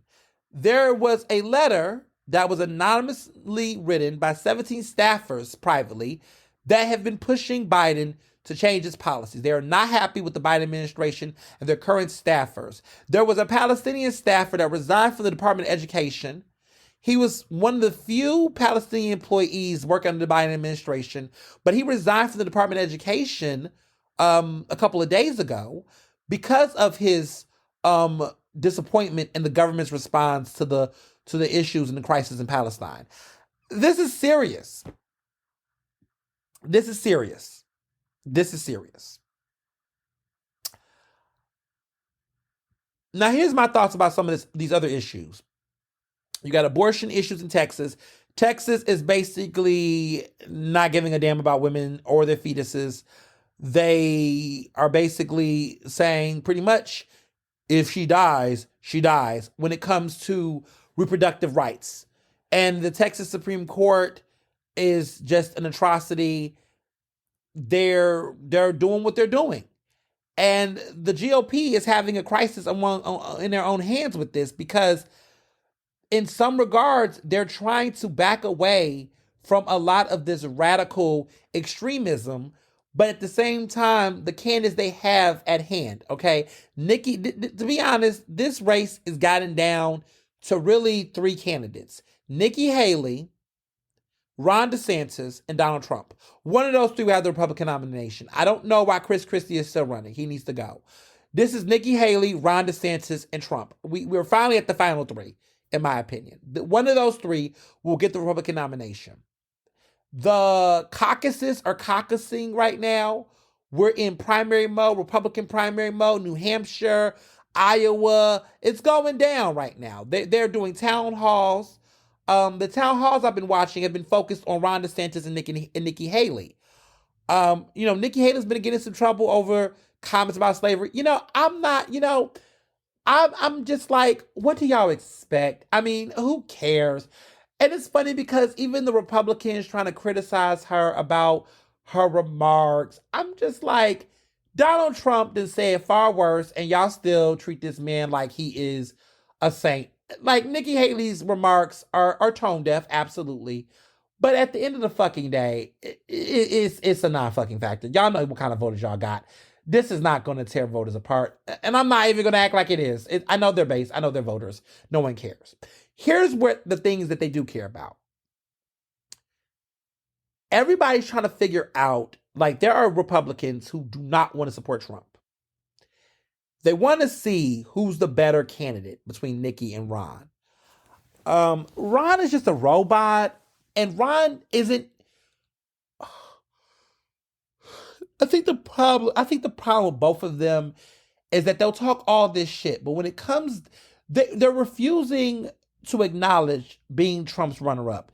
When Nikki Haley refused to acknowledge whether or not she will get behind Trump. See, if you think he's deplorable, if you think he's as bad as it gets, you will not normalize him again. You will not acknowledge him again. Good points are being made, though. I mean, I've listened to the town halls. Ron DeSantis made an interesting point that I didn't even think about until recently, was that, okay, if you support this president getting elected, you're dealing with a lame duck on arrival. Because technically, Trump is going to be a lame duck president. He's going to be in his second term. That's all he got. He's not going to have accountability. See, when you got a 2-term presidency and you're running your first term, the focus is going to be to get reelected. So you're going to do everything you can to do good. He fucked up the first time. He ran for reelection and lost. Now he wants to run again? Like, no, you lost the first time. Go away. Like, it's interesting. But Trump, see, the thing is, I don't think Trump is running because he really wants to be president again. I mean, he wants to be president. Trump is running to give himself more amnesty for his crimes. Because if he gets back into the White House, then we don't have to deal with, he's protected again from the politics that come with these trials. And so he needs to get back in there because he's not trying to go to jail. And if he gets back in the White House, he gets to control the appellate courts. He gets to control, appointees in the Department of Justice. He gets to renege and regig the system again to cover his ass. And in many ways, the reason why some of these court dates are happening is in the way they are is because there are already people he's put in appellate courts to kind of, block some of this shit. Like, this is a criminal enterprise. This is a criminal enterprise. So I know why Trump needs to get in there. Everybody else who is trying to keep him there, if y'all think the economy is going to go back to what it was, it's not. I mean, look, the Trump checks were the Trump checks, y'all, but it was because of the pandemic. What was the worst president to have in the middle of a crisis? And I think the pandemic made us realize you can't have a president like that in the middle of a crisis. He was illy prepared. We lost so many people behind his fuckery. And I think Americans, regardless of whether or not they're going to admit it, is that they can't go back to him. And this is my theory, because there's a lot of conversations happening right now within the Democratic Party. The Democratic Party needs to get voter turnout, right? They want voter turnout. They're worried they're going to lose. They're trying to do everything they can to make sure Trump wins. I don't want to jinx myself, and I could be wrong because I'm not perfect. But I think, and I'm going to make an informed opinion because I'm going to provide it with research. I don't think Trump's going to win at the end of the year. I think what I need people to stop fucking doing is binge watching and getting scared and watch TV. That's why I don't want to be an elitist, but sometimes I just be like, when I hear people talking, I'm like, oh, shut up. You don't know what you're talking about. And that's why podcasts like this matter, because I just need to educate y'all. Because y'all don't be reading newspaper articles enough. So that's why I had to get on a podcast, because I found out y'all was on podcasts. And I had to get on podcasts and be the voice of reason. Here's the thing. Is there a chance that Trump could win? Yes, there is always a chance. But here's why I don't think he's going to. Because the reality is the majority of this country is not Republican and they're not Democrat. They're in the fucking middle. And what the middle looks like is a world where people want guns. Yeah, sadly they do. But they don't necessarily want machine guns. There are people who do care about a woman's right to choose. They want women to have an abortion. No, they don't want women to have an abortion every 5 seconds, but they want a woman to have the right to do it because they understand how serious children are, reproductive rights are, and just having body autonomy are. They do. They do. This country does want care for gay marriage. They're like, look, I may not necessarily want to marry the same sex, but you know what? I got too many cousins and family members that are gay to act like this situation is that serious. Do we really give a fuck? We don't really give a fuck. Let them get married. Just whatever. Okay? Most Americans have that attitude about it. What we're seeing in our country is extremes on both ends trying to dictate the future of this country. Look, I'm not crazy about police, but I recognize that in my lifetime we will have police. It's just going to happen. Abolition is just not going to happen in my lifetime. In America, I believe that most people want police. But I don't think most Americans want police being unfucking checked and shooting and killing people without regulations. I think they want more regulations than the police for sure. There's a middle ground here. And so when voters go to the polls, right, they got to make a decision. And you'll say, well, how did Trump win last time compared to Hillary? I think that the reason why Trump, well, first of all, he didn't win. You forget, y'all. The majority of the votes was Hillary. Hillary won the popular vote. The voters voted for Hillary. It was the electoral court, okay, the electoral that did. The electoral court, the electoral base did. And that's how he won. He didn't win the popular vote. The actual popular vote went to Hillary. But the electoral votes went to Trump. And there's a whole science behind numbers. The Electoral College, you know, how they determine population and which states get vote. It's a little bit mumbo jumbo. But Trump won electoral votes. And you need to win electoral. You can win the popular but lose the general. Ask Al Gore. Al Gore won the popular vote. And so let me say this about this, is the point I'm making, is that right now in this country, more voters, the middle voters, align more with Joe Biden than they do Trump. They align more with the Democratic Party than they do the Republican Party. Because the Republican Party has become the fucking extreme. And see, anytime a political party appears to be more extreme than the other, that party loses. Think about Jimmy Carter. There's a reason why Jimmy Carter did not win re-election, because it seemed as though Jimmy Carter was super hippie, super progressive in a way that scared voters. They voted for Reagan because Reagan seemed to be more middle aligned. And he spoke a good game. If you look at every election since Trump's victory, it has gone downhill. 2018, Republicans lost. 2020, Republicans lost. 2022, the red wave never happened. Republicans lost. Democrats have been successful every election since Trump won his presidency. Now, they ain't made major margins in some cases, but they have consistently been winning.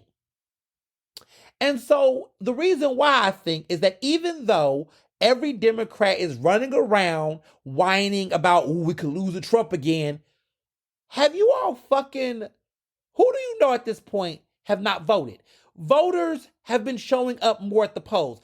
Everybody is scared shit. It's like almost like the flu shot. Like everybody, like everybody's like, oh my God, I'm scared I'm gonna get it. And then more people get it because they're scared. And so numbers actually decrease in cases. I think that's kind of how this is in a way. Like it's like everybody is thinking that no one else is doing it, so they're doing it. And as a result, everybody's voting more than they have been. It's been interesting, but voters show up and turn out in the last presidential race. That was more votes ever. There were more people showed up and voted for Trump, but more people showed up and voted for Biden. Biden won. There was a huge voter turnout because the energy was there. And people back then was scared. People were like, oh, I don't know. Kamala being a VP, a woman VP. This country said, I don't give a fuck. We got to vote for him. We got to vote for him, right? That's what I think is the case. I think that what we also are forgetting is that those middle voters, those white women, they care about this abortion stuff. You think that they're out here hype about abortion laws? You think that they're collectively really excited about abortion rights being, taken away? No. And you know how you know that? Because look what the fuck happened last year. When the Supreme Court made that decision in the summer of 2020, the year before, 2022, everyone thought that that was going to just go away. It didn't. What happened that summer in 2022 around abortion rights propelled women to go out to the polls, regardless of political affiliation, and they voted for Democrats. And then they did it again, and they've been doing it ever since. And because the abortion issue has consistently been in the news, especially in Texas, you're seeing people, it's spreading. You're seeing people get scared because these Republicans are getting so extreme. And they're extreme because they're making money off the extremism, right? They profit off of the debauchery. They're like, oh, as much division it is, blah, blah, blah, blah, blah, blah, blah. Yeah, that division is costing them bigly. So, yeah, I think to a certain extent, the Democrats are going to have to really stop the infighting. There's too much infighting within the Democratic Party. All this moderate, progressive shit, the working family beef, like all this, y'all got to stop. Because the infighting, what could happen is that it could create voter apathy. So you might get a lot of young voters who might not give a fuck this time around. But then again, I feel like younger voters, we got to stop doing that to them too. I feel like at the end of the day, they may be pissed off about the shit going on with student loans and all that. But there's also an element of them where they don't want to not show up and vote either. Because they also are smart enough to know that if they don't go to the polls and vote, they're giving it up to Trump, and they can't refuse to do that either. So even though people are unhappy, I don't think they're unhappy enough not to vote. So that's my perception. I think at the end it's going to be okay. I think that in the end Biden will get reelected, but I think the question becomes, if the Democrats really step up even beyond fear alone, they could take over the Senate and the House with wider majorities. They could take over some major state seats and get some state, councils and governmental bodies to flip blue even better. Like in Pennsylvania, there's a slim majority in the House. Like when I'm talking small, I'm talking like one or two that's making the difference between the Republicans and Democrats in the House. You can't continue to thrive maintaining those slim type of majorities because they become, in many ways, virtually useless. So, like I said, we'll see. But that's where my head is at right now. My head is that I think it's going to be okay. I just think that they just got to remember to work. And I also think that there's an opportunity to make some gains. And also, the Republican Party won't get out of its way. If they were smart, they would drop Trump today, put Nikki Haley up there, get her a diverse VP like a Tim Scott, and run that shit to the top. That's what they should do. If they really wanted to shake the table. And they can run Nikki Haley, and Nikki Haley can talk about Biden and just, there could be a whole different way they could win, but they're just not, they're so bullheaded. They're cutting their nose to smite their face, and that's what's going to happen to them. So it is what it is. So to local Philly politics, the inauguration of Sherelle Parker, it was iconic. It was a moment. It was a moment, I had the pleasure of, you know, anchoring it for WURD radio. Um, it was a time, Sherelle Leslie Parker is our 100th mayor, and it's it's big. I mean, what I would say the most is that there's already complaints and people, talking about her and her decisions. What I will say personally is that, Sherelle is bringing a level of excitement to Philadelphia that we haven't seen. That's what I'll say. She's bringing in some excitement. And the excitement is, I mean, people are excited to be in Philly. People are excited to talk about this city being the cleanest, greenest, the cleanest, greenest, safest city in all America with economic opportunity for all.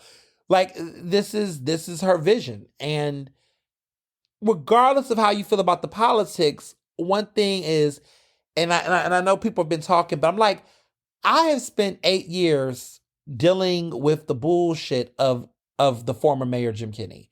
Like, what a guy who had no pep in his step, no excitement for this job, looked miserable every time, looked constipated when he sat down in the mayor's chambers. No swagger, no excitement. I mean, we go from nutter to him. So, it's interesting to see us go back to black, but this time with a black woman, right? And the energy and excitement she has is just infectious. And you just feel it just feels like the city has a fresh start. Like, I don't know, right? I don't know how it's gonna play out. But what I can say is that we have a fucking fresh start. There is a chance to reset the room on a lot of the bureaucracy and the latency of the previous administration. And we can't underestimate that. We can't underestimate that. We can't sleep on that. We can't keep acting like, oh, it's another day in Philly. There is an opportunity here. The inauguration was long as hell. It was 4 hours long. It was so goddamn long. Oh my God. It was long as hell. I think I was there from the broadcast from 10 to 2. Okay. It was like Titanic long. It was long like the Titanic movie. Near, far. Like, that's what it was giving. It was giving near, far energy. I wasn't ready, but I got ready. But there's a new city council president, and that is Council President Kenyatta Johnson, who, interesting enough, on his Twitter account announced that he was the second most powerful person, in City Hall or something of that nature, which I thought was weird. And other people thought was weird too. Who announces himself as the second most powerful person in the city? Like a city official. Like, what? Like, who does that? And also, I just don't even, I mean, I arguably don't think that's true. In my opinion, I think the second most powerful person is the managing director.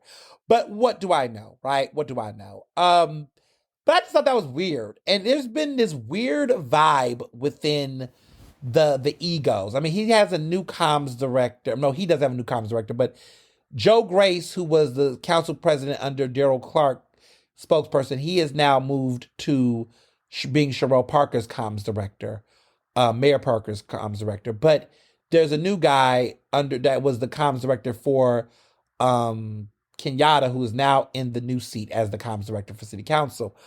I just feel like what I'm sensing is this like ego thing where, Kenyatta's inflated ego can't help him but to just try to consistently assert his ego alongside of Sherelle Parker being the mayor. So there's this weirdness because like who announced like I just thought that was weird that when celebrating your appointment that you're gonna like outwardly say, I'm the second most powerful. Like, what? What a red flag. Like, if you think that, that's cool. Say it to your friends. But like no one proclaims that. Like second place never proclaims that, right? Like you don't get, yeah, I don't know. I just thought that was just cringy. But also it represented a level of hubris that we can expect now. I feel like there's gonna be this weird energy. Like I really sense that council and the mayor's administration is going to bump heads, and rightfully so, because naturally they're different on policies. But we're also going to, I feel like it's going to be situations where it's just going to get petty in the press. And so I'm ready for some of that. Like I see that coming, and I think a lot of that is because there are people who have come into this with certain types of expectations and egos, and so it's going to be interesting to see the first year of how this is going to pan out and how people are going to be able to navigate whether or not they what they want. But at the end of the day, I just hope people come to the table and get along. I mean, get along for the sake of get some policy done, because the agendas that's being presented, the promises that are being made, my goodness, my goodness. So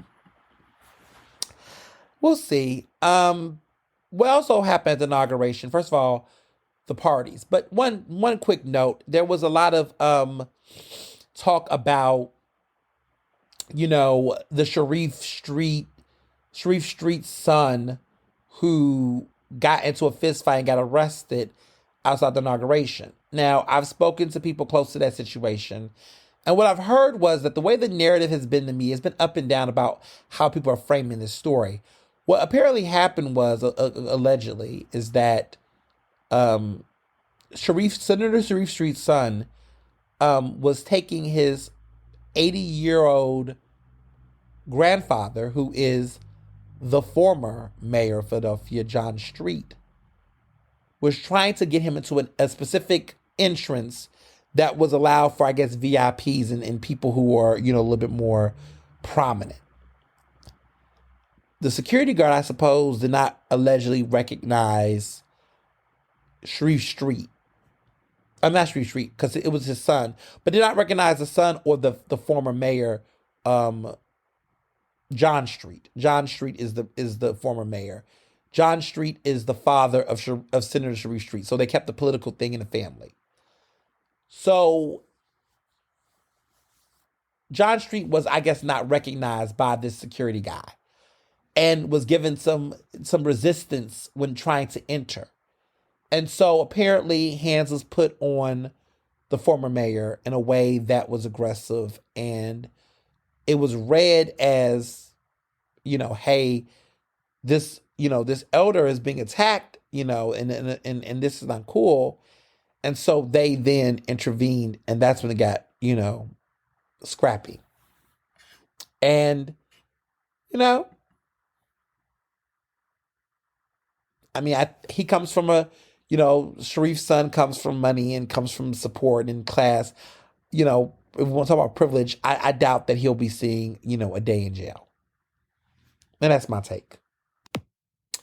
As far as the parties outside of that, the one at the Fillmore definitely caught my attention. That was the big, huge, grand party that Mayor Parker had the day of the inauguration itself, but it was a big party that evening. I mean, everyone was there. Little Uzi Vert was there. Lady B, Miss Patty Jackson, they were the MCs of the event. It was a packed party. There was so many people. I did not go to the party. Not because I don't, there's any bad blood between myself and the mayor, but because I just really felt that as a political reporter, I shouldn't be, at those type of fixations. It's one thing to cover the inauguration. Plus, I was up that morning covering inauguration, so I was kind of like, I had the whole day, because after that, there were parties at City Hall that I went to, and some people had some really good food. I mean, council member, majority leader now, council member at large, and now majority leader, Catherine Gilmore Richardson, she had Miss Dawn do the catering. So of course I, got me a plate. And there were other new council members. Nina Ahmad, who was a council member. Um, I didn't go over there, but she had Indian food, which I heard was good. Rue Landau, who is the first openly LGBTQ candidate, first to win a citywide seat, but also the first openly gay member of city council. She had her party. All of the council officers had their parties. It felt like a big old like organized potluck where each of them had their own catering, their own food, and you kind of just came for the vibes. I didn't really go to people's offices and eat their food. I only had Miss Dawn because that's my personal caterer. And so like by default, I didn't really want to eat other people's food and be disappointed. But a lot of Black owned businesses, Black and brown owned businesses definitely got them a cute little coin for sure. So that was to be seen and felt across the end. But no, I didn't go to any other parties. Who else had a party? The second, most powerful, city official, Kenyatta Johnson, had a party at the Warwick later in the week, and I didn't go to that. Got invited at the last minute. Interesting, but did not go. I just, I'm about to cover these people intensely. Already started actually. And for me, it just seems like not the, not the right, it just, once it was official, right? Once she was sworn in, the work begins. Everybody's like, oh, you've been so this, you've been so that. Well, yeah, she was a candidate. She was a mayor-elect. That's the sweet time, right? When these people are in that, mayor-elect phase, that post-election, but when they begin to get in office, there is a difference. There's a different relationship. And, I've swear to her, I've spoken to her before. We saw each other at the inauguration. I got to go on stage and briefly we took a lovely photo together. And, I've made it very clear that I will be covering that administration with the utmost level of passion, intrigue, fairness, balance, and, serious chops. 8 years of covering Kenny. Listen, I know a thing or two. My coverage has led to resignations. Okay. The receipts are there. I kid you not. It has led to resignations. But I say all that to say that I'm not coming in ready to come swinging. I don't, that because I feel like that defeats the point, right? The goal is you do your job, you report the facts, you keep people informed, you analyze the information in front of you, and you keep moving. And that was the attitude that I'm coming in with this administration. Like I want to come in and see them with a new pair of eyes. I don't come in with the energy I had for Kenny because this is not the Kenny administration. I'm treating her as, look, she's on a clean slate. She's doing her thing. We're going to see what comes of it, and that's just the bottom line. But yeah, I mean, that's the thing. There's been some interesting hiccups and things that have already taken place. The Philadelphia Police Department has fired their DEI head, who was in the role for a year and some change.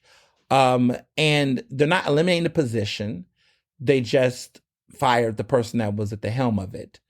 I tweeted about how the situation went down. There were various people who did not like the fact that I had, kind of named the fact that this person was escorted out. And, people interpreted the way they want to interpret it. But here's the thing. The police, to be clear, my attempt was not to, come hard or throw shade at the former DEI director. I mean, it's a Black woman who held that position. I was more so talking about the fact that, look, this administration is already this police, this new police chief, which, the new police the new police commissioner is Kevin Bethel, who, people are hype about him. I get it. People like him, but he's coming up in his cleanup shop. There's been a lot of stuff said about, what changes he's going to make. And so, I think the way that it was done and carried out, I wasn't a fan of. However, some people read that as me going after the woman who was getting removed rather than the police department, which I was like, so there are people in the world, idiots, who think I was siding with the police. Interesting. Sometimes I think, one, comprehension is just a dying skill. Two, sometimes I think people come with their own, confirmation biases, which leads them to be quick to jump up and be defensive and reactive. And some people just will conflate another beef they have with something different. And so I've noticed that in situations where you're like, wait, that's what you got out of what I said? You're like, I'm not going to gaslight myself and be like, let me overthink how I wrote this. I'm like, no, I said what I said and I meant it the way I meant it. And the intention was clear and this is what it meant. And if you're choosing to still be mad, then are you actually mad? Why? Are you mad because you want to clout chase off of having a fake feud with somebody? I guess. I digress. My whole thing is this. When you decide to work in institutions like the police department, what do you expect? I'm not blaming people, but, if you work for the police department, there is risk across the board. There's risk in, one, being injured on the job in an unfortunate situation, but there's also institutional cuts that you can also, feel based off of the very problematic nature of how policing in this country works and operates, including in Philadelphia. And so even the idea of just doing DEI in the police department just seems like, what we're seeing here is a lot of people are having these conversations. And I don't want to conflate that this particular role being cut, because let me be clear, they're not cutting the DEI department. They're not cutting the DEI position. They just fired the person in the job because, to be quite honest, when management comes in, when new administrations come in, they change their people out. It's a tradition. It's what people do often in these big city municipal government roles. It just happens. And, there are casualties. There's people that's like, dang, I lost my job. But I tell you this, if you notice the Kennedy administration over the past year and a half, you would notice that a lot of people started leaving the administration because they knew that they had to get a new job. Now, I'm going to give y'all some tea. And this tea is exclusively here on Ernestly Speaking. And look, I could be wrong. Listen, I could be wrong. I'm not perfect, like I say. But here's what I know. There's been some chatter about who was going to be the next city representative. And, Sheila Hess was in that role. And, for now, she's technically in it. So I guess she gets a replacement. There's a replacement. And apparently people want her, people like her. Sheila Hess is very passionate. I don't think she's going to keep the job. I think the job is going to go to Curtis Jones' wife. I think Curtis Jones' wife is going to get the position as the next city representative. Close sources have told me this. If I'm wrong, I'm wrong. But I don't think that Sheila Hess is going to keep the city representative position for another, 4+ years. I doubt it. I think that the role is going to most likely go to Curtis Jones' wife. And if you know much about her, she is a firecracker in positive ways. She has a lot of experience. She has governmental experience. When she calls herself Mrs. Big Boss, she is the wife of, Curtis Jones, who, of course, was the man who arguably was the front runner to being council president, which, according to Kenyatta Johnson, the second most powerful, city official, that's, there was some interest there, but I do think that that's going to happen. If I'm wrong, I'm wrong, but just stay woke on it. Just keep your eye open and see who's going to get that city representative position. It's a big damn deal. It's a nice salary. It's a nice position. I just don't think Sheila Hess is going to keep it. I think I've heard there's been wonderings of like, whether she stays. I think she would like to stay, but I think that this administration is going to it's going to be someone different in that role. I saw to say that across the board, we're seeing, DEI change the course of the conversation around DEI. We're seeing a lot of the personalities around DEI and all that comes with it. There are people that are having these different opinions about the future of it and the roles. I've never been crazy about DEI positions, to be honest, because my, life of living and being in this space, someone who's done communications work and consulting in this space, who've covered it, who've seen it in journalism, who do the work at the Philadelphia Association of Black Journalists as the president, I just am very cynical of it. I just find that people who get in these roles are set up to fail on day one. They come into the role set up to fail. There is no real resources. To be honest, diversity, equity, inclusion cannot be a committee topic. It cannot be a one-person show. It has to be an institutionally ingrained concern, an issue that is a priority in every department with every person fixating on it the same way they do the budget. You know how there's a budget, a CFO, a budget director, and yet everybody in every department always considers the budget? That's how you have to consider DEI at any office. If you care about it, you have to treat the way you would treat the budget, right? Everybody cares about the budget. We got to make sure that we are hitting our goals, our financial goals, and not overspending, right? That's how people should treat diversity, equity, inclusion. The problem is that as long as these institutions operate under white power structures, it will never be a priority. It will never be as exciting or thoughtful as it is unless there is a real incentive and real value that can be expressed monetarily. Other than that, it won't be.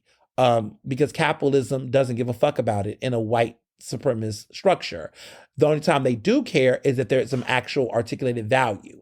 But if you cannot articulate and commodify or show true value in DEI in any institution, they're not going to actually care. It's just going to be performative shit people get off work for Juneteenth.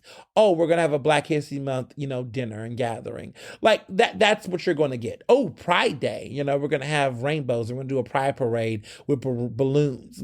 That's the shit you're going to get, You're not going to get any real institutional change. Oh, I forgot. You're going to get a mission statement. There's going to be some statement of this place is against racism, bigotry, sexism, all are welcomed. You're going to get that shit.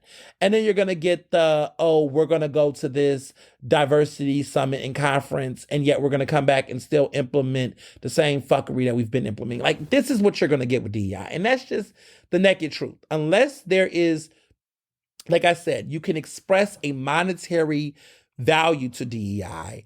Unfortunately, it's not going to be a priority in companies, or unless you can, unless there is a fearful mandate where, there's an institution that says you won't qualify for this grant or this thing unless you have this, quota number. Unless there is some way to enforce it with some level of value, then there will be no true prioritization. And many of these institutions and the DEI departments that serve them, I think oftentimes fail at articulating that because they come in with a very optimistic, philosophical way of viewing diversity. Yes, diversity should naturally be a value, right? Because you could argue difference of opinions mean people will grow and think, but that's just a philosophy, right?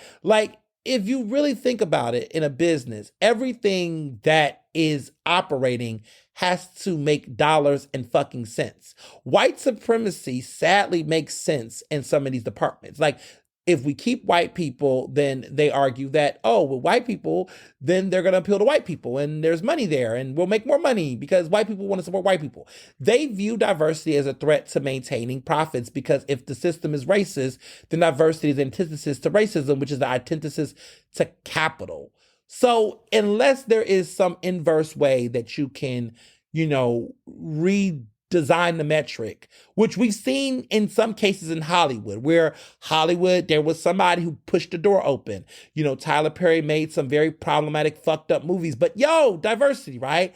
And these black films did well at the box office. So then the industry said, let's have more. And so more actors, more black actors got jobs, right? More black films got made, right? But then eventually there was a problem, because then these black actors and people wanted bigger budgets, and they were like, wait a minute, you want more money? Oh, whoa, whoa, whoa. Wait. You want to deviate from the script, so you don't want to just do a couple of Medea films? You want to do movies like Selma? You want to do like movies like Origin that's coming out, which is a really good movie. You want to do more of that? Yeah, no. So we're seeing a white lash, right? Where that moment where you saw that progress is because they saw value, right? The racial uprisings was a major capitalistic moment for DEI, right? In 2020, there was money to be made. White people started wanting to talk about diversity and white privilege, because white folks that talked about white privilege was making money, right? All of your favorite, wannabe woke, social justice warriors, they started grifting off of it because there was a market for it. And there was a lot of white people that gave a fuck about it because they were scared. The racial uprisings made white people so invested in learning more about racism and race that a lot of the profiteers and the people that hustled off of that made money. Shit, I made money and I wasn't exploiting it. I just was an expert. And so they were like, Ernest, we want you to write more pieces about racial injustice. And so national publications gave me bags. I got a lot of bags. And that was part of how I was able to pay for the wedding. Mr. Johnson and I both was hustling off of that DEI. It was a big DEI boom in 2020. And nobody wants to admit that, but that's what it was. Oh, I was so happy I got married in 2021. Like from 2020 to 2021, because it was really about a good year, y'all, really 2 years, like 2020, well, half of 2020, right? The summer. So 2020, half of it, and in all of 2021, there was this big DEI boom where all of this diversity, equity, inclusion money was just coming out the wazoo. And it was the gold rush. What a good time to get married. Let me tell you, when I first was planning my wedding, I wasn't going to do a top shelf liquor open bar. I was actually going to just do like, the plan was going to be like, wine and beer, and then we're going to have a specialty cocktail. Child, with the money we was making during that boom, listen, y'all got goodie bags for those who went to the wedding. Y'all got goodie bags. My wedding party got spoiled. Y'all know how y'all got spoiled. We ain't going to tell everything on this podcast. But y'all got spoiled like that because there was some money. Now, the thing about it is that because I had talent, real talent, I was able to keep some contracts post. So, now that the DEI boom has kind of clearly faded, I pivoted, which is why, if you noticed, I do still talk about racism. I still write about racism, but y'all notice that I've broadened my talent. Like my writing is, political. I talk about food now. Listen, this is a business and you got to evolve, right? And so I recognize that I had to evolve if I wanted to stay, one, relevant, but two, want to actually thrive. But a lot of people didn't do that. They didn't have the range to pivot. So folks that was consistently talking about white privilege, unless you was, Nicole Hannah-Jones or, I don't know who else out there, Kinsey, Mr. X or whatever his name is, unless you was one of them people, that was writing about anti-racism and you had that type of, financial backing, or the New York Times or positions, unless you was one of those individuals, no one wanted to hear from you anymore. A lot of people had a moment. There was a moment, there was a market for that, and that market has left. And so now the DEI left because it doesn't make money. It doesn't make dollars and cents anymore. See, when the racial uprisings happened, corporations realized, okay, we need to, there's a way to market this. And they found that way, and it was a good way. They had to give up some things because they were scared that the industry was going to come at that they were going to, because the reckoning, many people lost jobs during that reckoning that were caught up in racism. I mean, folks that would have kept their jobs, like a Joe Rogan, those people, they lost them during that time. If you were trying to get somebody fired for being a racist, that was the era. That was the time. Now everything's, now there's a new issue, right? Anti-Semitism is the rise, right? So we're seeing a lot of conversation about anti-Semitism in books and speaking events, and that's the new thing, right? We've seen this, right? Me Too era had a moment. Me Too is still happening, right? But Me Too had that boom. And so we're seeing this consistently happen. And it's not that I agree or disagree with that. I'm just saying that you got to just be real about the trend. Like, this is a fact, and there's a reason why. And so any work that I do, and when it goes to DEI, when it goes to fighting against homophobia and transphobia and these issues, I come in ready to articulate the actual direct impact and value of these things tangibly. And if you cannot articulate that, if you're a DEI professional, then your job will be on the line. You will lose your job. Because there are some DEI people that's keeping jobs, but that's because they have found a way to operate within this capitalistic structure to justify and fight for, rightfully so, the need for DEI in a way that also makes dollars and cents. A lot of departments, unfortunately, can't do that. And if you're in a situation where you're in what they consider a recession era or close to a recession, quote unquote, that's what will happen. Just being frank. So I wrote about the bold predictions I had for our current political situation in Philly politics. I predicted that city council and the park administration are going to bump heads. I do believe that big labor developers and politicians are going to fight over this 76ers arena proposal. And to make it even more interesting, there's been a picture circulating around town that shows Mayor Parker with the big boss over at the Flyers, Mr. Hefferty. They're walking. She did the first opening puck. She looked good. She had a really gorgeous black dress, Mayor Parker did. And she's out there with Hefferty, and this is the Flyers, okay? And the Flyers is the Wells Fargo Center. And for those who have went to the Flyers with me, that stadium and that arena and those leaders are against the 76ers arena. So talk about playing both sides. Is Sherelle pivoting? Is she making a pivot? Is she entertaining the politics? Is the arena about to get killed? I don't know. But what I'm saying is that this is not a done bun. At one point in time, I thought the arena was going to happen. I still think that there's a likelihood that it still can. But it's been some time, and I want to see what this new city council thinks.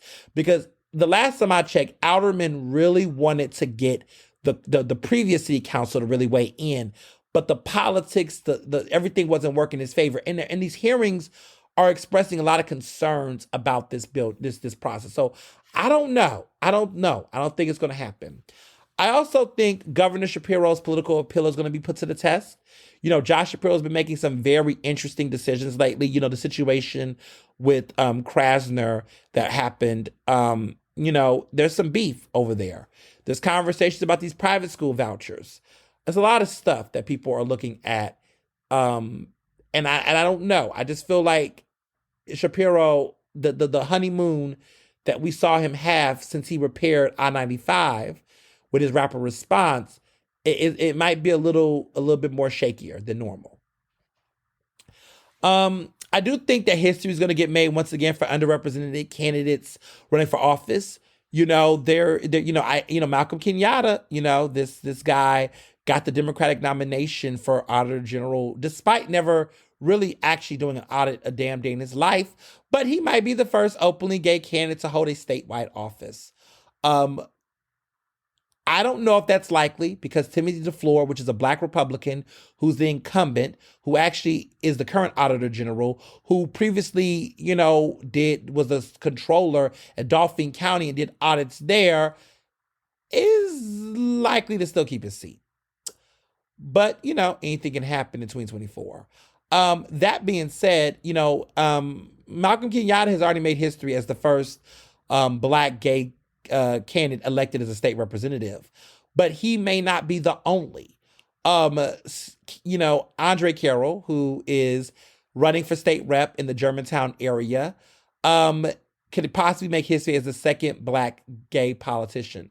You hear that, Kenyatta? The second most powerful. I'm joking. It's going to be a running joke for me for a while. But Andre Carroll, could make history as the second black gay politician to win a seat in Pennsylvania in the state house, and that could be a big deal. He's running for state rep right now. It's interesting because earlier, Ernestly speaking, in previous episodes, I thought that Stephen Kinsey, who is the incumbent in the seat, Andre went against him in a very fierce race 2 years ago. There is a possibility, right? And these are the conversations that are being had. But, here's the thing. Kinsey has not announced that he's retiring. I do predict that he's not running for re-election. But the petitions go out January 23rd because this upcoming primary is earlier this year because it's a presidential year. April 23rd, Philadelphia, Pennsylvania. Pennsylvanians, Philadelphians. The Democratic primary is April 23rd. Okay? Put that on your calendar. Tuesday, April 23rd is the primary. And I know that y'all are like, who cares because Biden's the incumbent, but you ain't just voting for him. You're voting for potentially Keir Bradford Gray, who's running to become the first black person to ever be attorney general in this Commonwealth. Okay? She could be the first black person to ever get that seat. The second woman in history following the disgraced Kathleen Kane, who fell from grace. Fell from grace. But history could be made, and we got to see what's going to happen. But back to Kinsey. Kinsey has not announced he's retiring. I'm hearing that there are people that are trying to run, but right now I would arguably say that Andre Carroll's a front runner.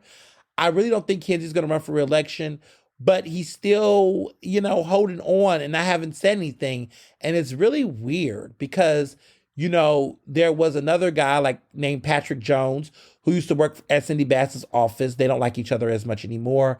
He since then worked for Kinsey.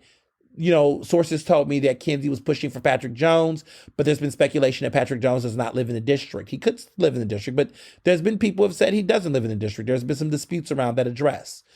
There's also other people that might potentially run, but honestly, until petition signatures get collected in the next couple of weeks, then we will see who's actually going to get on the ballot, and we'll see. But we're going to watch that race because that could be a historic race for sure.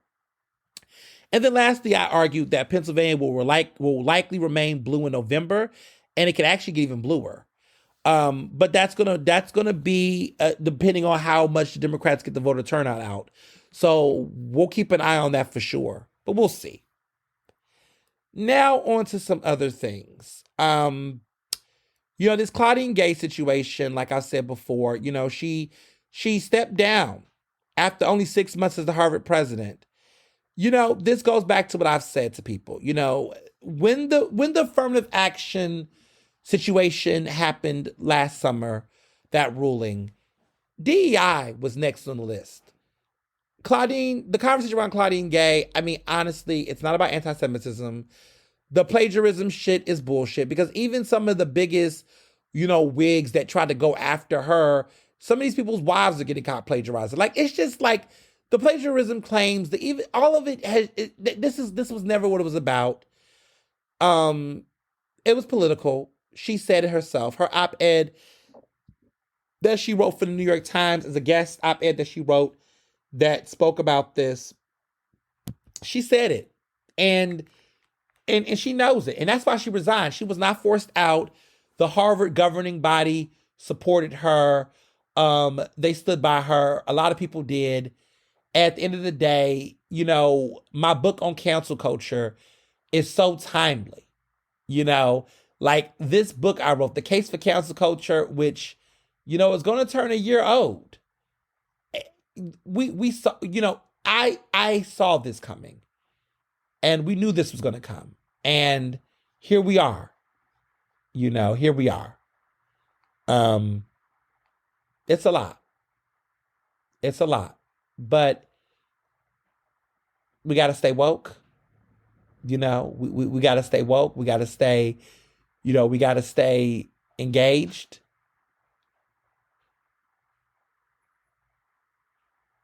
But, this should be a lesson. This should be a lesson that we should all learn from. There's a lesson here. And to me, the lesson is, don't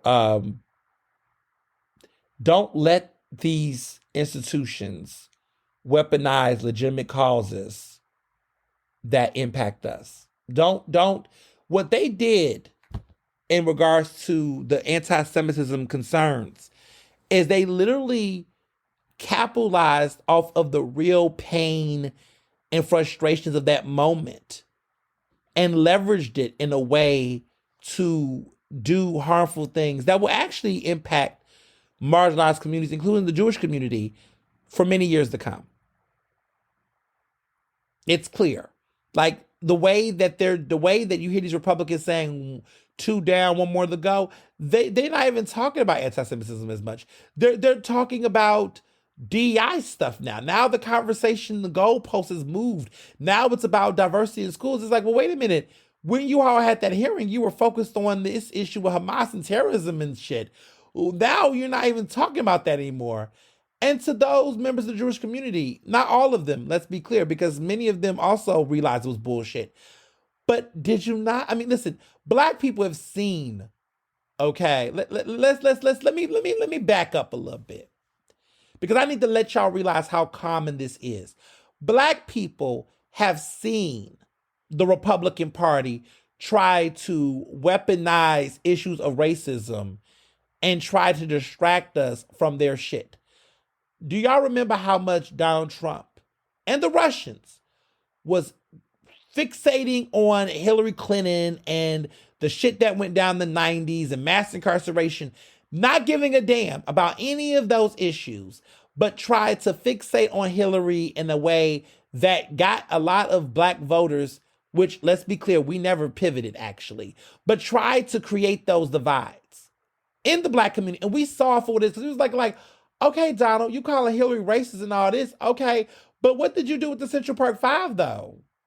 But what about, the fact that you and your father got a lawsuit and the government literally had to sue y'all for housing discrimination? Like, the feds had to literally tell y'all that y'all were responsible for housing discrimination in New York. Like, we didn't forget that. Like, that's the stuff that we've seen them do that. We've seen Trump try to call Biden racist, bringing out all the old things that Biden said. And all of that was true.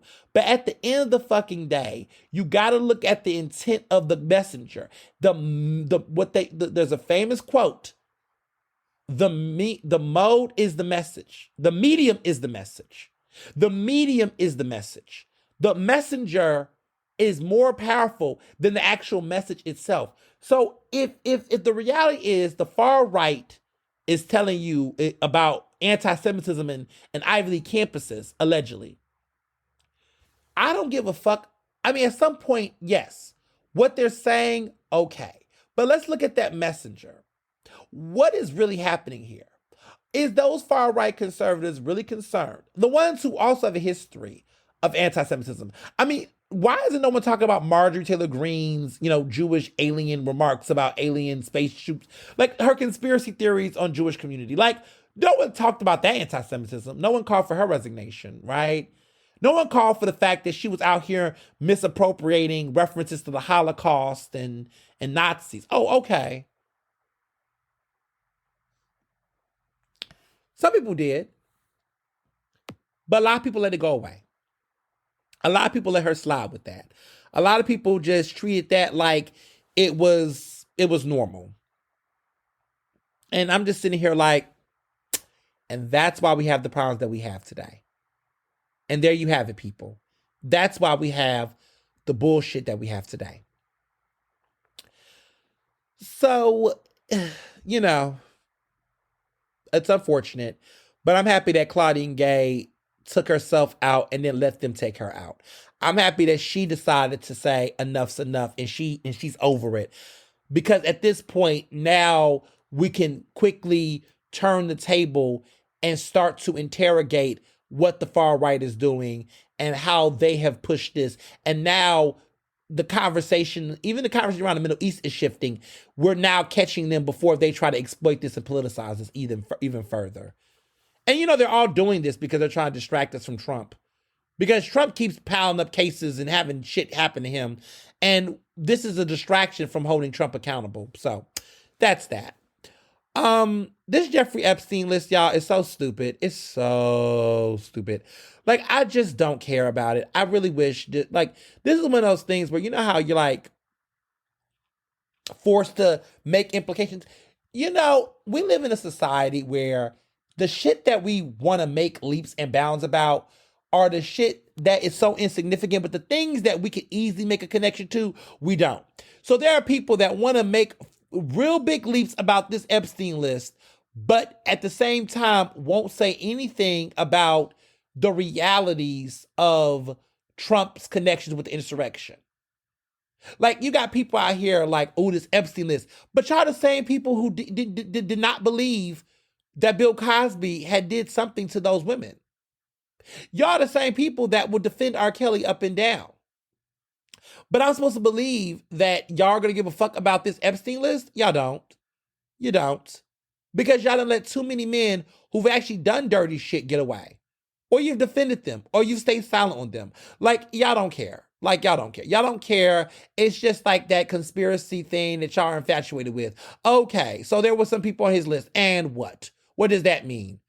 Now, we know that Prince Andrew done did some shit. And it is suspicious that, Clinton had 17 visits at the White House Epstein made there. Yeah, okay, that's interesting.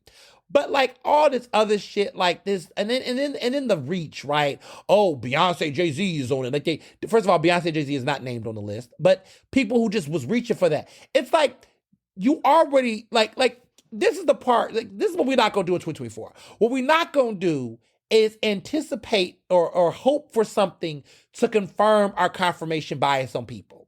If you believe that Jay-Z and Beyonce and celebrities like them are an Illuminati, whether they're on the list or not, let's just admit that you still think they're an Illuminati.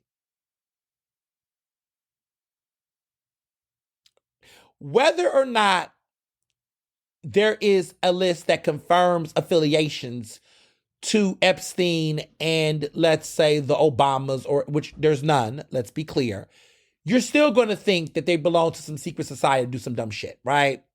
Like, none of this is going to change our opinions about any of these people. And let me be very clear, I don't believe those conspiracy theories, but I just want to make note that the people that are so excited about it, you already have these opinions about these people. And if they're not on there, you're going to create another conspiracy theory. You're going to say, oh, Beyonce and Jay-Z got that money. They probably rubbed that name off that list. You don't like them. You're jealous of them. You're jealous of successful people. I get it.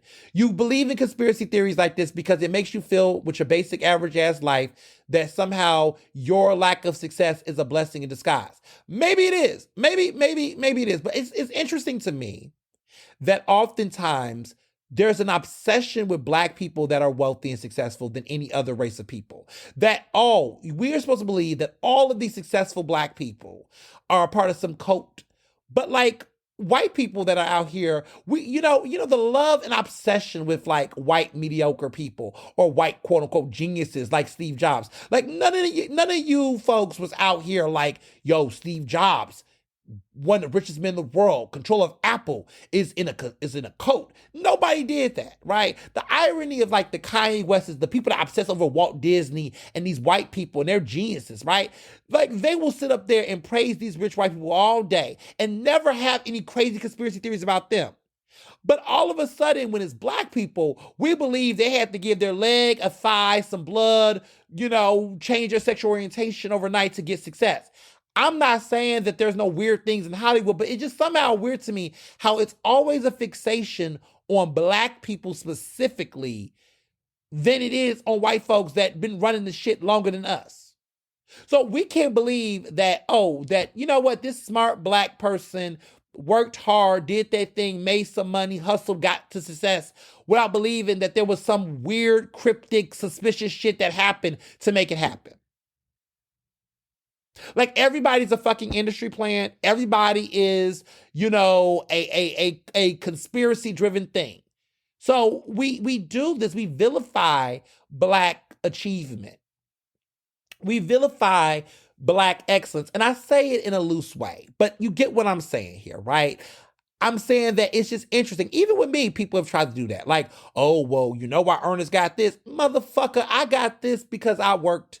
That's why I worked. Because Lord knows, nobody was trying to put me in no secret society. Bitch, I couldn't even get in a goddamn Black fraternity in college. Like, nobody was trying to put me on anything, okay? How did I get to Penn? I got to Penn because I applied for a bunch of scholarships. Well, how am I successful in my industry?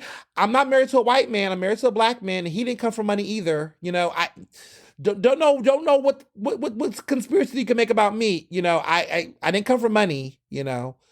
You can check my financial aid support that I got. Like I didn't go to private school. I didn't have no connections to any celebrities. I'm literally what y'all think the American dream should be. I am that, and that's just what it is.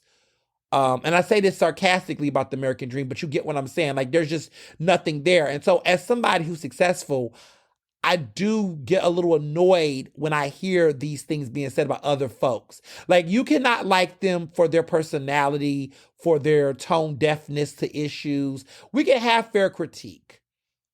But, like, there is a difference between ad hominem attacks and legitimate critique. And I just think we're losing the art of critique and attack in this world. Like, people just are just saying whatever comes out their ass. And listen, there is some coats out there in the world, but like, why is it that we over-index Black people in this? And I'm telling y'all, I'm sick of that across the board. I'm sick of the over-indexing of Black people in everything. Like, oh, Black men are just toxic on podcasts. No. There are tons of smart Black male podcasts out there. Just admit that you're so obsessed with celebrity culture that you assume that because mainstream popular washed up athletes and hip hop culture in the shade room is going down your fucking timeline, that you automatically will let them define what Black masculinity looks like to you. There are a lot of decent, smart Black men that are taking care of their children, being good husbands, and being pretty fucking decent. And I'm just sick of it as a Black man. I'm sick of hearing the shit. Yes, there are some trash buckets. But you know what? I'm not going to keep over-indexing these dumb asses. Because the crazy part is, you can see a lot of smart Black men on social media that are smart, that are talking some good shit. And you know what? We never praise those men. We never celebrate them. We never acknowledge them. We take them for granted. We just say, oh, they exist. Yeah, Mark Lamont Hill exists. Yeah, Ernest Owens exists. There's them too. But we're going to spend all day talking about Boosie. We're going to spend all day obsessing over Charlamagne the God. We're going to spend all day talking about Joe Budden. And you let them be the focus. Maybe if you decenter them from the lexicon and stop obsessing over every fucking thing they say. Maybe if you valued what people like me and other Black men out here that you like said with the same emphasis. Maybe if you stop over-validating any little thing Dr. Umar Johnson say, when there are plenty of smart Black men who said it without being homophobic and misogynistic. Maybe if you actually did that and stop running towards that. Let's just keep it real. You all make these trash buckets more powerful than what they really are. You all let them be the vocal face of Black men, and that's anti-Blackness. Why do you prioritize their opinions and their sexism, and why do you give them the platform and the power to be an equal? That's why I say we got to get back to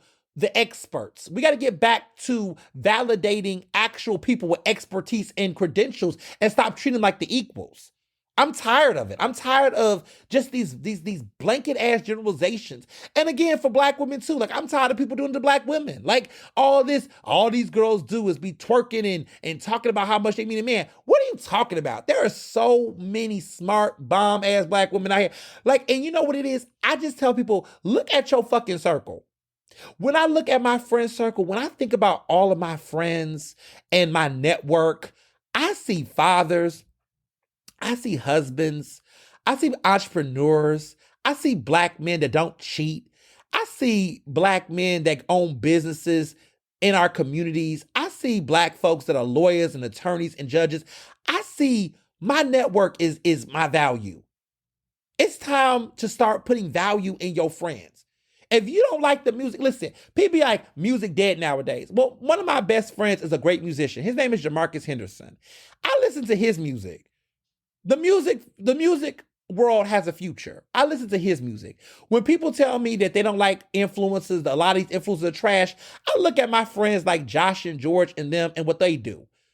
Okay, Josh, when they talk about, oh, black gay men, they just messy and gossipy. I look at the fucking Lip Brothers and I look at their husbands. Okay, that's what I look at. I use that as my vehicle. When I hear all these narratives about black women and these one-dimensional narratives on black women, I think about all of my homegirls who got master's degrees, doctorates, and they can twerk, they can party, they can have fun. You know, I think about all of those women that are in my life that can twerk and have a good time.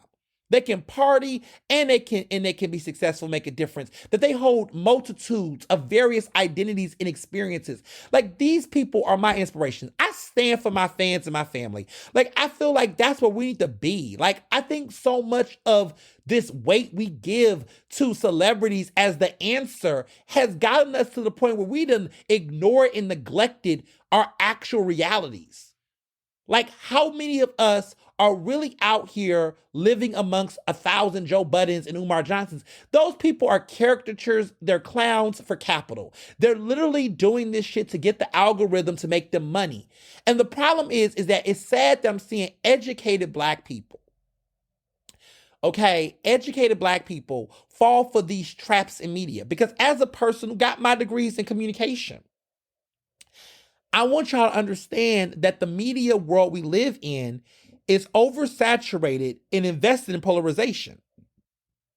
There has to be extremes to make things sell to them. The media model believes that you have to have a far right, a far left, right? When you look at, cable television, right? Fox News and MSNBC and CNN, they all have to be on one end of the pond to appeal to people. People don't like nuance. People do not like people that hold multiple ideas. Everything has to be black and white in society in order for it to profit. You either team this or team that. You either team B or team Re. You can't be Re and B. You can't be you can't be a Swiftie and a part of the Beehive simultaneously. They don't want you to exist in that world where you can go to the Renaissance tour and the Eras tour and go to the premiere of both of those films and value both of those women for what they're doing. Like, you're always forced to have to choose a side. And that's not how it works in the world. And so I just want to tell you all as listeners, don't eat the bait. Don't take the trap that a lot of these media outlets want you to believe. Don't believe and drink these stereotypes. Stop responding to every fucking random media personality. These are chaos agents. The gag is a lot of these men, these black men on the internet and folks that say this dumb shit, 90% of them don't believe the shit they're saying. They're saying it because they want to get a reaction. Let me tell you what I mean by that. Twitter or X now, right? A year ago started to allow people online to monetize off of content. So what that means is that you can create certain tweets, and if you get a certain level of algorithms and retweets and virality, you will get paid for it. Well, if you know the algorithm feeds off of polarization. So if you have a crazy hot take, right, you could be wrong, but if you have a crazy hot take that generates engagement, whether negative or positive, makes the money. So there are people that will say the most ridiculous shit on the internet to go viral to get money. So you know what I do? I don't even respond. I don't even give quote tweets because that's making them money. They know what the fuck they're doing. I know folks that are literally doing that. I know people, and I'm telling you, I know some people that have created what they call lowrider accounts. And they've literally created accounts with fake names, fake profile pictures, and they are saying the stupidest shit on the internet that they do not personally believe in, and they're making thousands of dollars a month because they're going viral off of the ignorance of the masses. Because the gag is the blue checks, verified folks that are smart are using them to try to virtue signal. So what happens is there's a man that will get on the internet, a random ass Joe Schmo, and they will say, oh, I think black women, this is the year to humble black women. Dumb take, right? Guess what will happen? You'll get a bunch of these smart black people that will get on there and quote tweet it and say, this is what I'm talking about in society. Black men don't respect black women. Do you know that you're probably arguing with a white man that is pretending to be a black man on Twitter? You idiot. Do you not realize that little virtual signal you just did is now going to make that person viral? And now a bunch of people are going to respond and react. And guess what you just did with your doctorate? You then got on there and tried to sound smart on the internet and virtual signal. And guess what? That person made a bunch of fucking money. And you know what? Somebody else saw that tweet go viral. So now that person is going to jump on the bandwagon and now join in and do the same thing. And that is why Twitter is fucked. That is why TikTok is fucked. Because now they realize the algorithm is to perform ignorance to get a hot take to go viral. And your favorite influencers are doing it. Just Hilarious and Umar Johnson. They understand the algorithm. Sean King was doing it until they took him off of Instagram. The whole graphic photos of people in Gaza, shock factors is what triggers the algorithm. So I'm just going to put y'all on some game for free. You're welcome. Stop retweeting them. Stop following them. Stop responding to them. The way to kill this shit off the internet is to stop acknowledging their fucking existence. You got to starve them off of attention. You got to starve them off of that virality that they want. And if you do that, guess what? The world will be a better place. So this Katt Williams thing, it's interesting because I didn't know how I was going to, wrap my mind around discussing Katt Williams, the show. It's 3 hours long on Club Shay Shay, Shannon Sharp's podcasty show, whatever. And I watched it. I watched it. I studied it. I really enjoyed it. I found it to be an important part of pop cultural history, regardless of race, regardless of whatever. This is an important piece of pop cultural history. I think there's so much, right? But I think the big thing for me is that it was refreshing. I think it was refreshing. I think it's refreshing to see people in their prime of their careers being reflective and being able to, tell their versions of stories and their thoughts about things in ways that are powerful. It's funny because I saw so much of myself in Katt telling those stories, his stories, like that element of, look, I'm just gonna tell y'all what it is, and I have no reason to lie because at the end of the day, I feel free. I don't have anything to lose. There's like there's a freedom there. There's a fearlessness there, where he's just like, I'm just gonna tell you what it is, and I don't give a fuck, right? Because this man has won a Primetime Emmy. He has. Well, for clarity, he won a Primetime Emmy for Best Guest Actor in a comedy series for his appearance on Atlanta when he was the Alligator Man. He won an Emmy for that performance. I mean, he's been in countless films. I mean, he's been around for years, decades.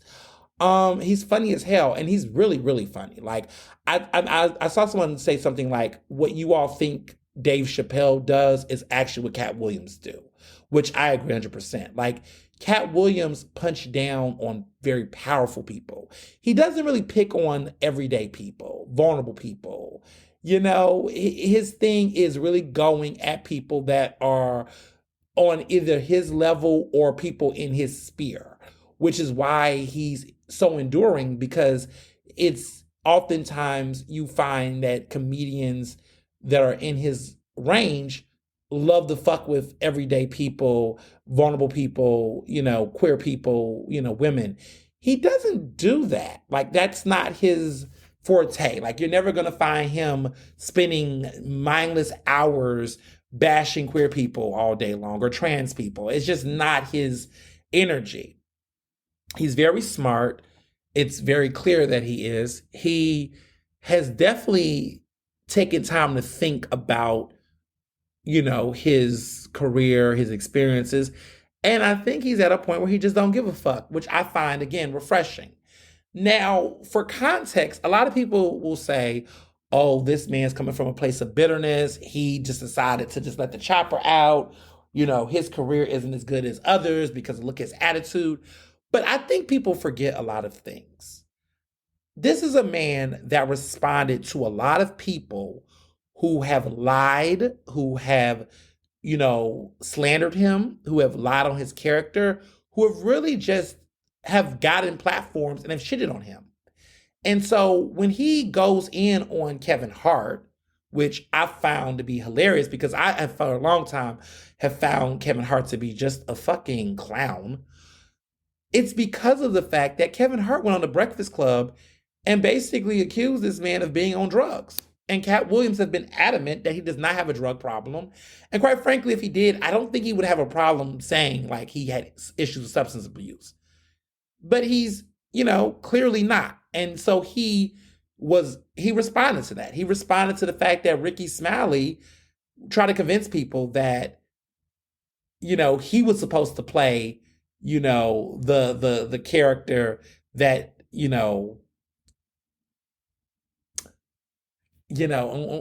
Friday After Next, that he was supposed to be the pimp in Friday. Like, who believes that? Who believes for 5 seconds that he was going to be the character Katt Williams was going to be? Like, who believes that for 5 seconds? But he claimed that consistently, that, he decided to be the Santa and that the roles were switched. That wasn't true. And the material was Katt Williams' material. And so when Katt went in on Ricky Smiley, it was because Ricky Smiley had basically lied. The conversations about Cedric the Entertainer, all of the stuff about the theft, the receipts were there. And I think that Katt, in many ways, have endured a lot of these people using their platforms to basically lie about his work. And this is a man who had an opportunity, alongside a great glass of some brown liquor, to just basically talk the shits. I think what's been annoying for me watching how people have reacted to this is that they have been trying to take every single thing he said literally. And you miss the art of a comedian, is that a comedian like Katt is going to, in some ways, there's going to be hyperbole, but there's a truth within the hyperbole. And there is going to be exaggeration in a way that is sarcastic, but also rooted in some level of truth. And what was interesting was that people were fixated so much on the details about his experiences with reading 3,000 books and how fast he ran, even though there's been things that have backed up some of that. But also his background, like he grew up Jehovah's Witness. He was sheltered as a child. Like there's some truth to his experience.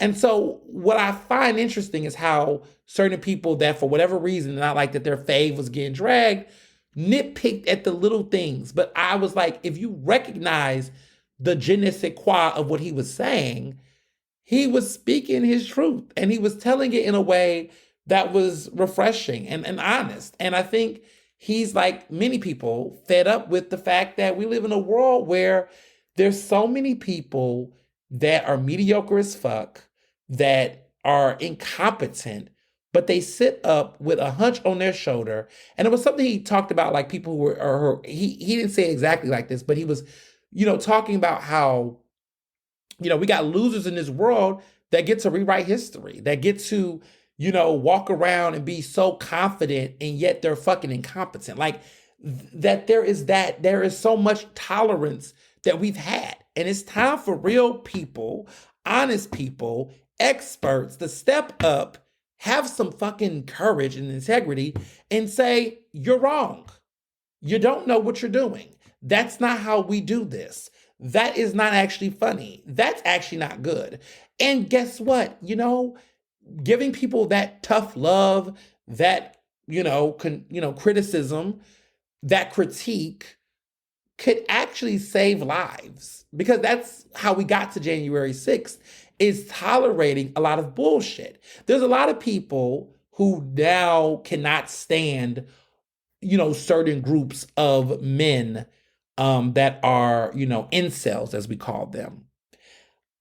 As somebody who has been Black and queer my entire life, I saw the rise of incels in parts of our society for the past decade, and how we got to this point where there seems to be an over-indexing and an over, amplification of incels is because there were women, and there were straight men that were decent men that just stayed silent. And there were cishet women that respectfully thought, oh, well, they're not talking about me, because they couldn't make the connection between homophobia and sexism fast enough. And so there was a toleration of these people in our society where people were just like, oh, well, it's their opinion, or, it's their thoughts, but it is what it is. It was a toleration of this type of ignorance that then manifested and manifested and manifested. And then we saw these people feel bold and cavalier to make brands of themselves based off of that buffoonery. Like, I've never seen a time in our society where people would lean into this type of ignorance and bigotry and hatred and brand themselves in a way where they can now profit off of it. Like, these homophobes and bigots have always been amongst us. And they did it, 50, 40 years ago. But we were at a point in society where society was progressing in the Obama era, where we were beginning to say, yo, that's not cool. And people were getting consequences. And then something happened where the branding became council culture, right? And everybody made a Oogie Boogie Man, and everybody made it like oh my goodness, my rights are being stripped. And somehow people who should have known better accepted that. And then we got into both sidisms. And I think a lot of that was attributed to the Trump era, because people began to think, oh, we need to understand the other side better. And we can't just shout people down, and we can't just shut conversations down. We got to allow for discourse to better understand each other. And what they were talking about was, don't shut down conversation about bigotry. Actually, it's not okay to give a platform to a bigot. It's not okay to let neo-Nazis sit at the table with civil rights activists and act like they're both fighting for their causes in unique, civil, and respectable manners. We were equivocating actual legitimate critique as actual attacks on humanity, when actually these were acts of protection to protect people from harms. Again, my book, The Case for Council Culture, talks a lot about these types of things, and you already know where to find it. But I say all this to say that what I saw in Katt Williams, conversation was a man that was fed up with the tolerance and the promotion of mediocrity in his field. And when you look at the industry, there's a bunch of industry plants. There's a bunch of fakers and frauds and grifters across the industry. And if we just sit up and act like that shit is okay, we can lose. I mean, that's how we see a pandemic continue to persist. Because you got people out here telling people to eat sea moss and don't get vaccinations. Because we don't want to hurt people's feelings. We don't want to tell people that's actually stupid, and that's actually not accurate, and that actually can't happen. And actually, you can't sit here and tell people this. You need to go to time out. I miss the era of telling people to go to time out, because we've gotten so hypersensitive in considering the feelings of our oppressor that we've denied the support of the oppressed. If you're listening to what I'm saying and you think I am being mean or being a bully or hurting people's feelings, then you don't understand that this is talking about people who are being oppressive. And if you're finding the nuances and playing devil's advocate, which I hate that term because the devil never needed an advocate, if you feel like you have to do that, then what side of this issue are you on? And where is your empathy, your consideration, and your urgency to protect the oppressed? For every time that you're upset that someone lost their job for sexual harassment, for every time you felt bad for the white woman who said something racist and, there was a consequence and she said she made a mistake, think about the person who was on the other end of that microaggression, the harm they faced. And how is it that when it comes to Black people, when it comes to LGBTQIA people, we always have to endure another hit, another attack? And how many, this is death by 1,000 cuts. Because the cuts will, every time we just accept that cut, it's a cut. But eventually you get 1,000 of those cuts, you're bleeding, you die. That's how these communities have endured, right? The consistent, take it on the chin, take it on the head. Let it slide. Let it fly, let it. And you keep doing that for so long, you eventually build a resistance. And that's how people snap, right? That's how you get to the point where people snap. And that's how you have a Katt Williams moment where he just lets the chopper out and blow. Because you can only keep fucking with a person so many times before they eventually let the chopper out.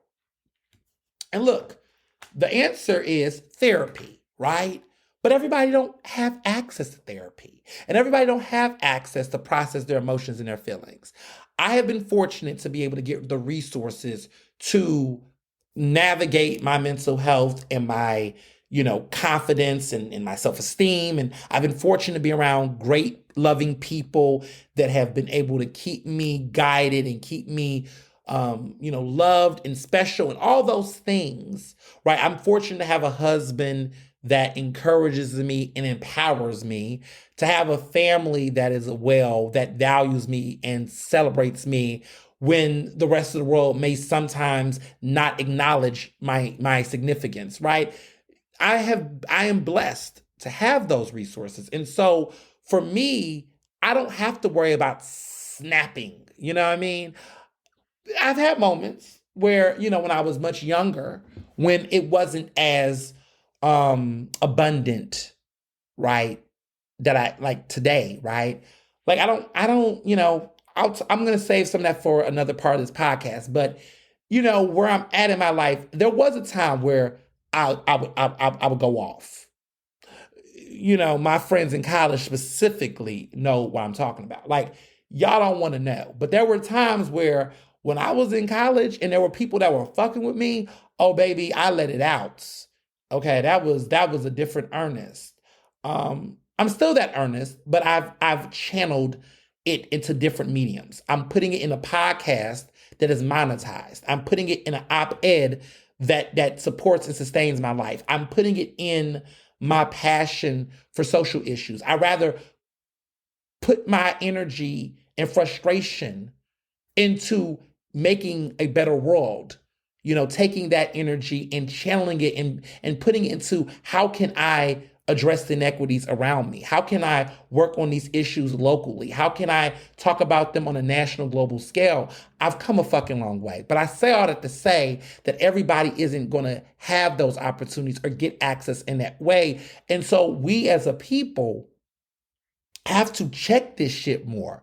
And I'm talking about my smart people, my educated people.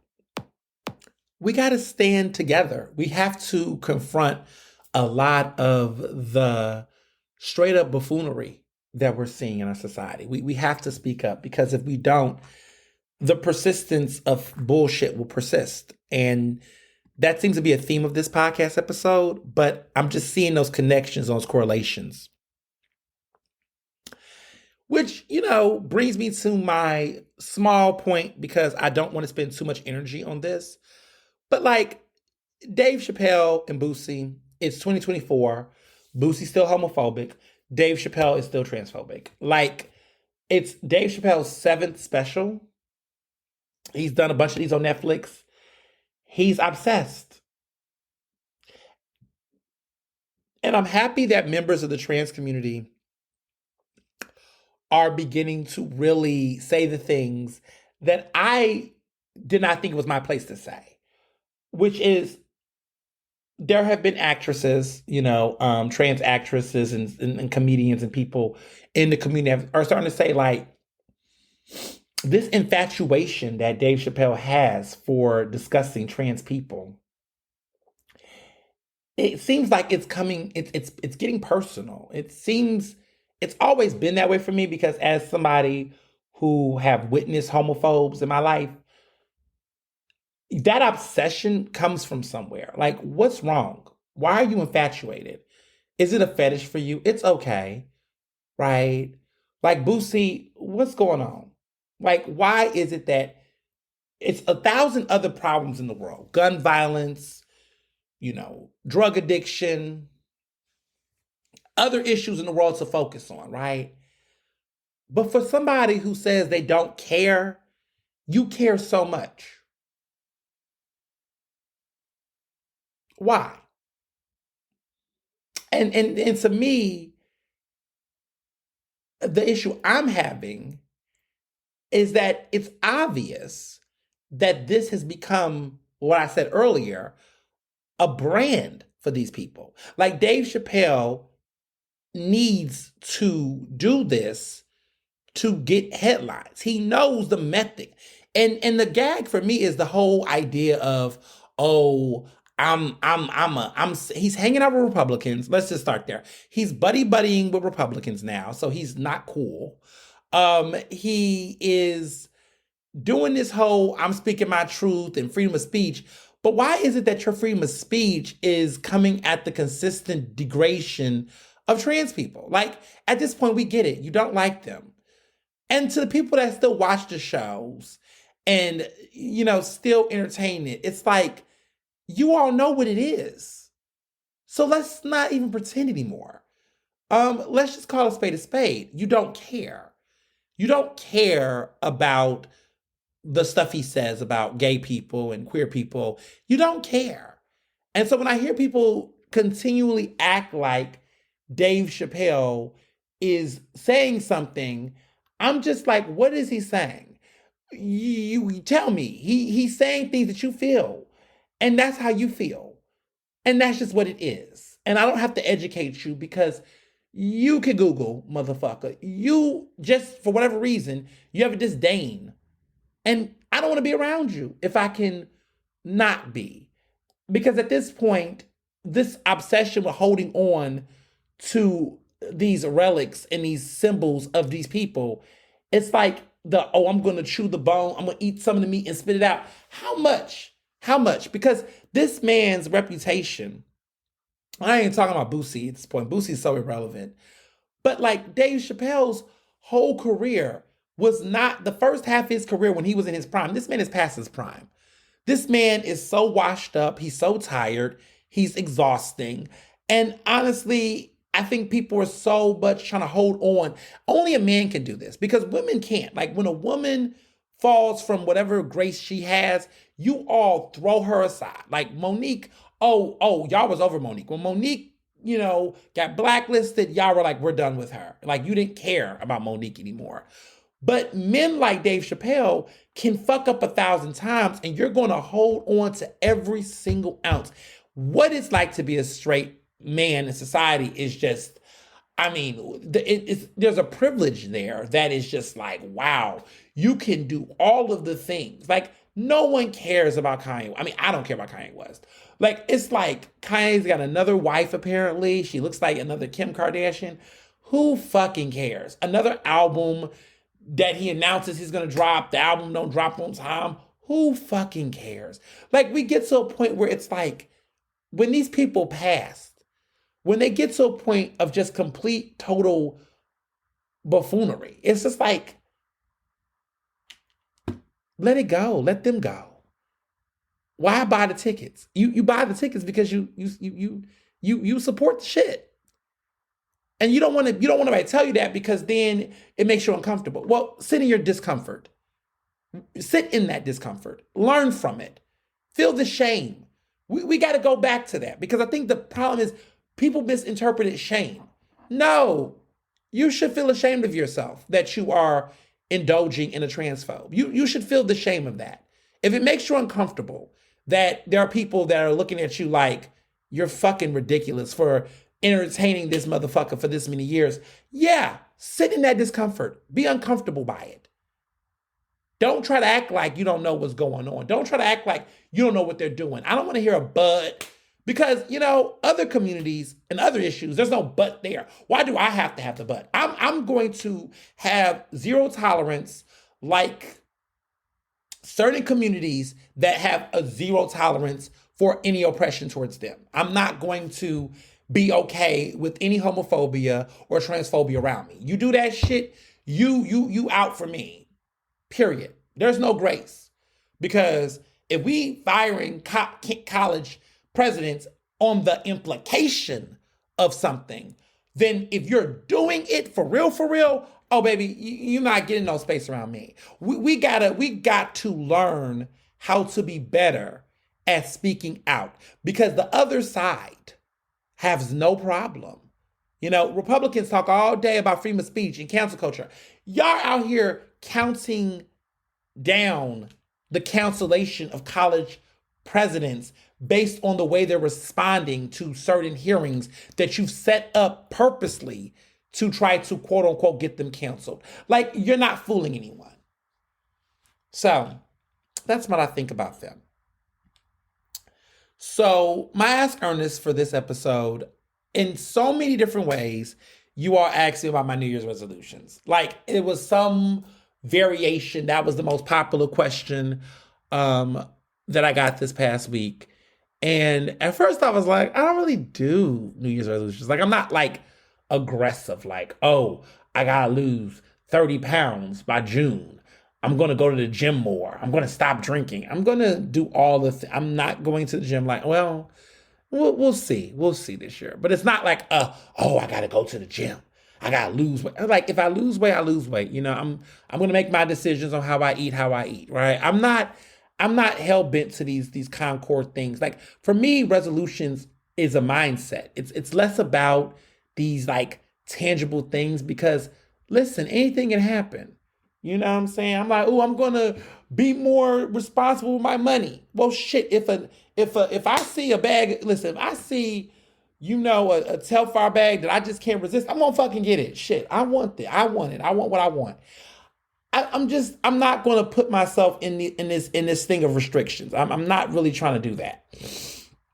However, what I'm going to be big on this year is I am working on a mindset shift about certain things. And so what I was talking about earlier is that my mind shift that I'm going to be doing a lot this year, and really checking myself as I am resisting. I am not going to keep fucking explaining myself to grown ass people. That is my New Year's resolution. I think that is the thing that I am taking with me. Last year, I spent a lot of time. Now, let me be clear. My podcast is an explainer podcast. So we're going to do a lot of, exposition here. But when I'm talking about, like, there has been a lot of experiences in the past 2 years, but specifically last year, where I found myself feeling like I was over communicating, over explaining, over clarifying. And I'm just like, I got tired of hearing myself, if that makes sense. Like, there was times where I found myself feeling like I was repeating the same talking points, the same messages. And y'all know what I'm talking about. Like, all of this shit with the NABJ, PABJ split, a lot of the other things that was happening throughout last year, I just found myself in some ways, the defense of feeling like I had to explain something to people, or if I explain it or educate this way, or say it this way, this could get. And by the end of 2023, I was very grateful about my book and about all the blessings I had. But I found myself in one aspect exhausted. Like, damn, I've really spent a lot of fucking time repeating myself. And so this year, I am really not going back and forth with a lot of people about shit that is not directly and materially important. And that starts with the places I frequent. The barbershop. I love my barbershop. I love getting my hair cut. My barber is a good barber. I'm never taking that from him. But some of the dumbass conversations in the barbershop, I've been there for 10 years. I'm just not going to partake. I'm just going to resist the urge. Like, I'm not falling for the bait. I'm not having the dumb debates about the culture wars, the gender wars, the sexuality wars. These things, right?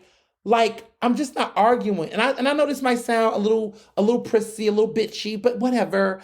I'm just not arguing people that are not my equals on these conversations. I'm not going to indulge ignorant conversations. And if that makes me a snob, I guess I'm a snob. But you know what? I'll be a snob that's going to have a better peace of mind, because I don't want to be a smart person that's exhausted and feeling burnt out or tired or feel depleted.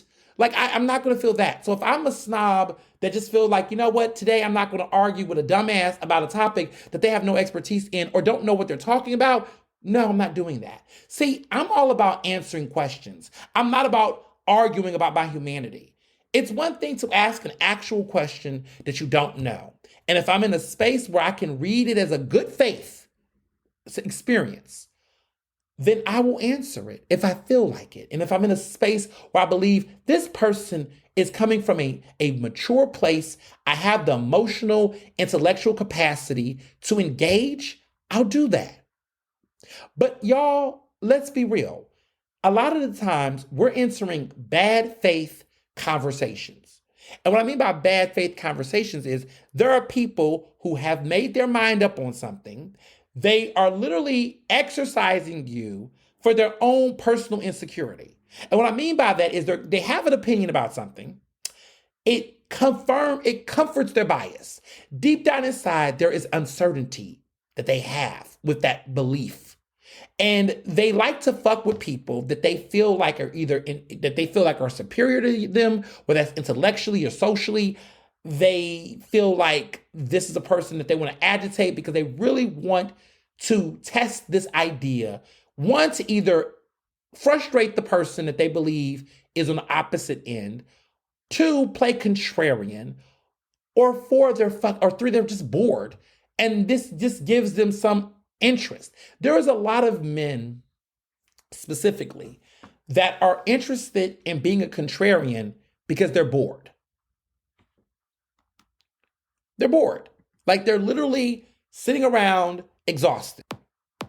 And they look at people like me, who is young and queer and bright-eyed and progressive, and they see me as an opportunity to fuck with. And because I would come into bad faith conversations with good faith intentions, I would find myself being gaslighted as a result. I'm going to repeat that again because that was something that I want people to hear. I would enter in bad faith conversations in good faith and in good conscience. And as a result, I would be gaslighted in the process.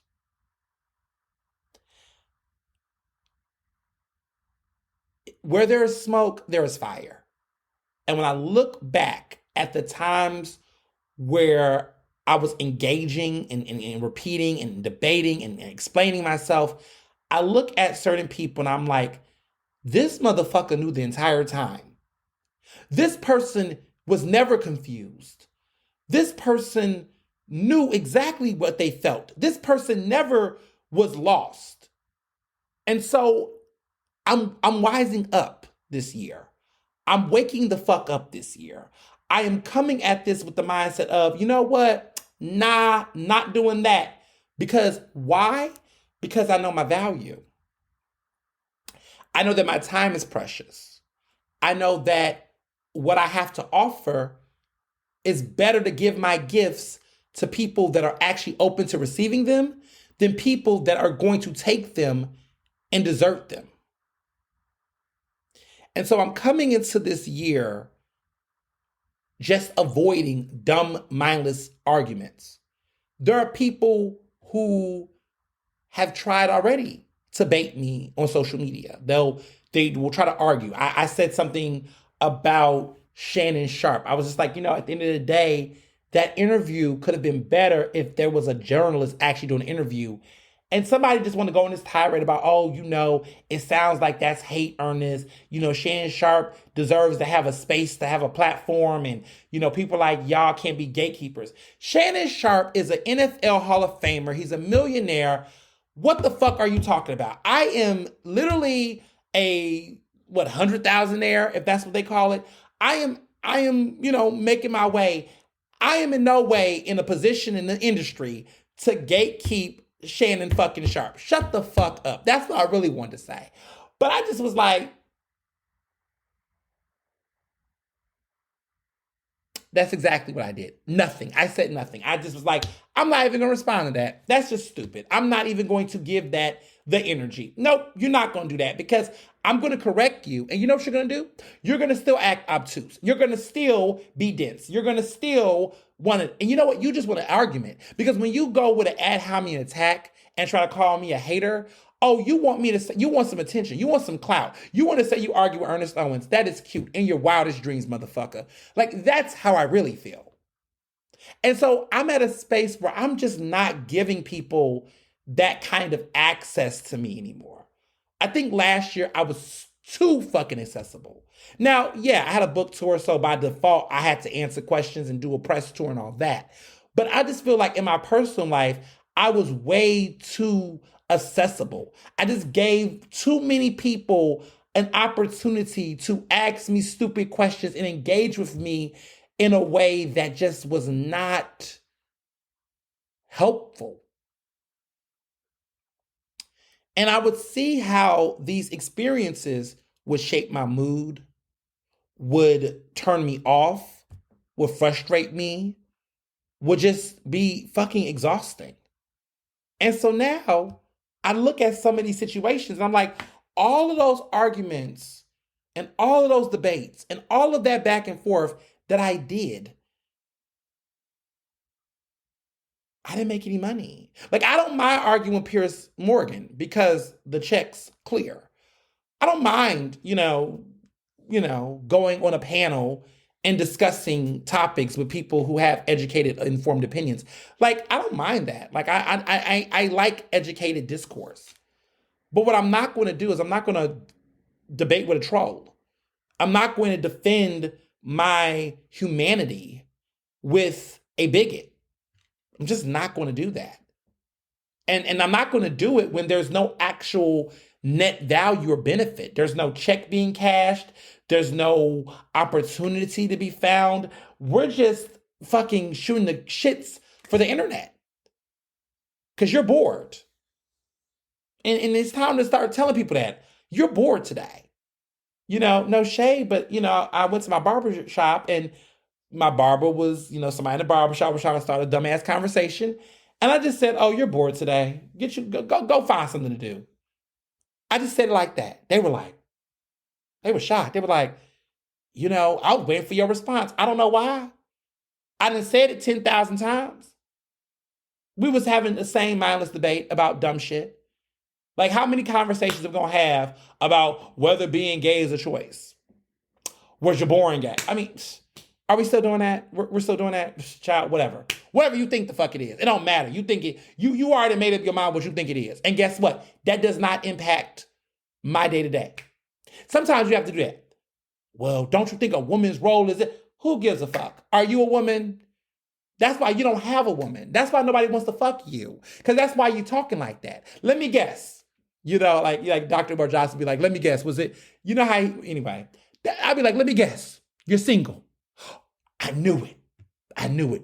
Let me guess. You're divorced and your wife left you. I knew it.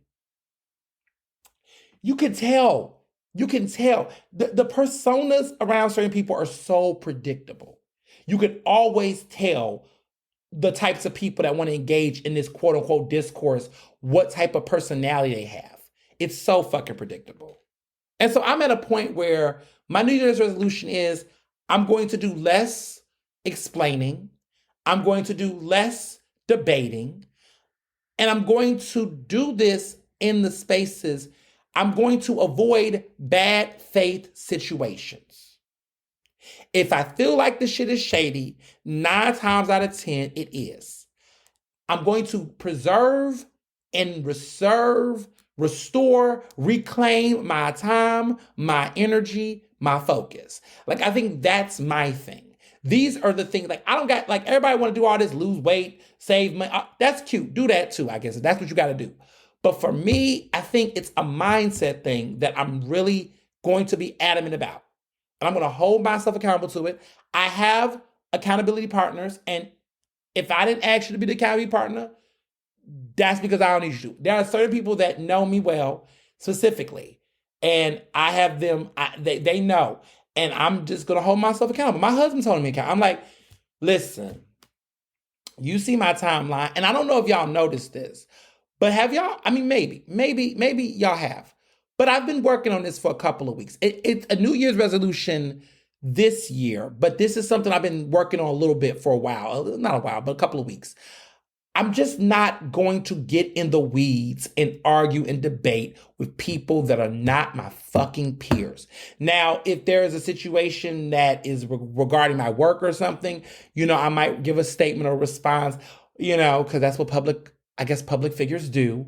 But like, I'm just not going to do all of this back and forth. I just think there's some people that get aroused to bait me or to try to get an argument, like, and it's funny because it's like when you start seeing people like characterize you in a way where they can predict your energy and they can have that much data on your perceived notions, that's when you have to fucking switch it the fuck up. And so I felt like it was a point where people just expected things from me. They expected a response from me. They expected me to act a certain way behind something. And I had to get to a point where I had to say, wait, this is my shit. I'm in control of it. I'm the captain of my ship.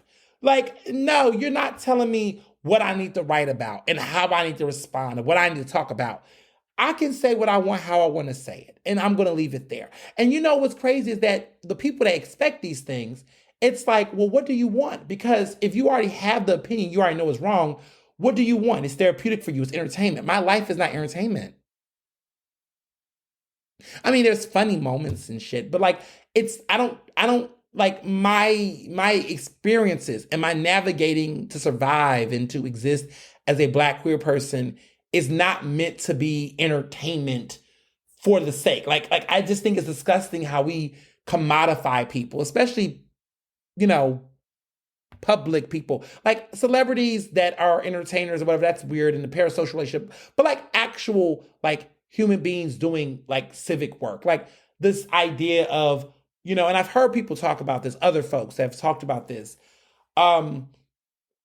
I expect you to talk like this. I need a response from you. I need this. I need this. And, I know Ernest going to say something. And I'm like, well, how do you know?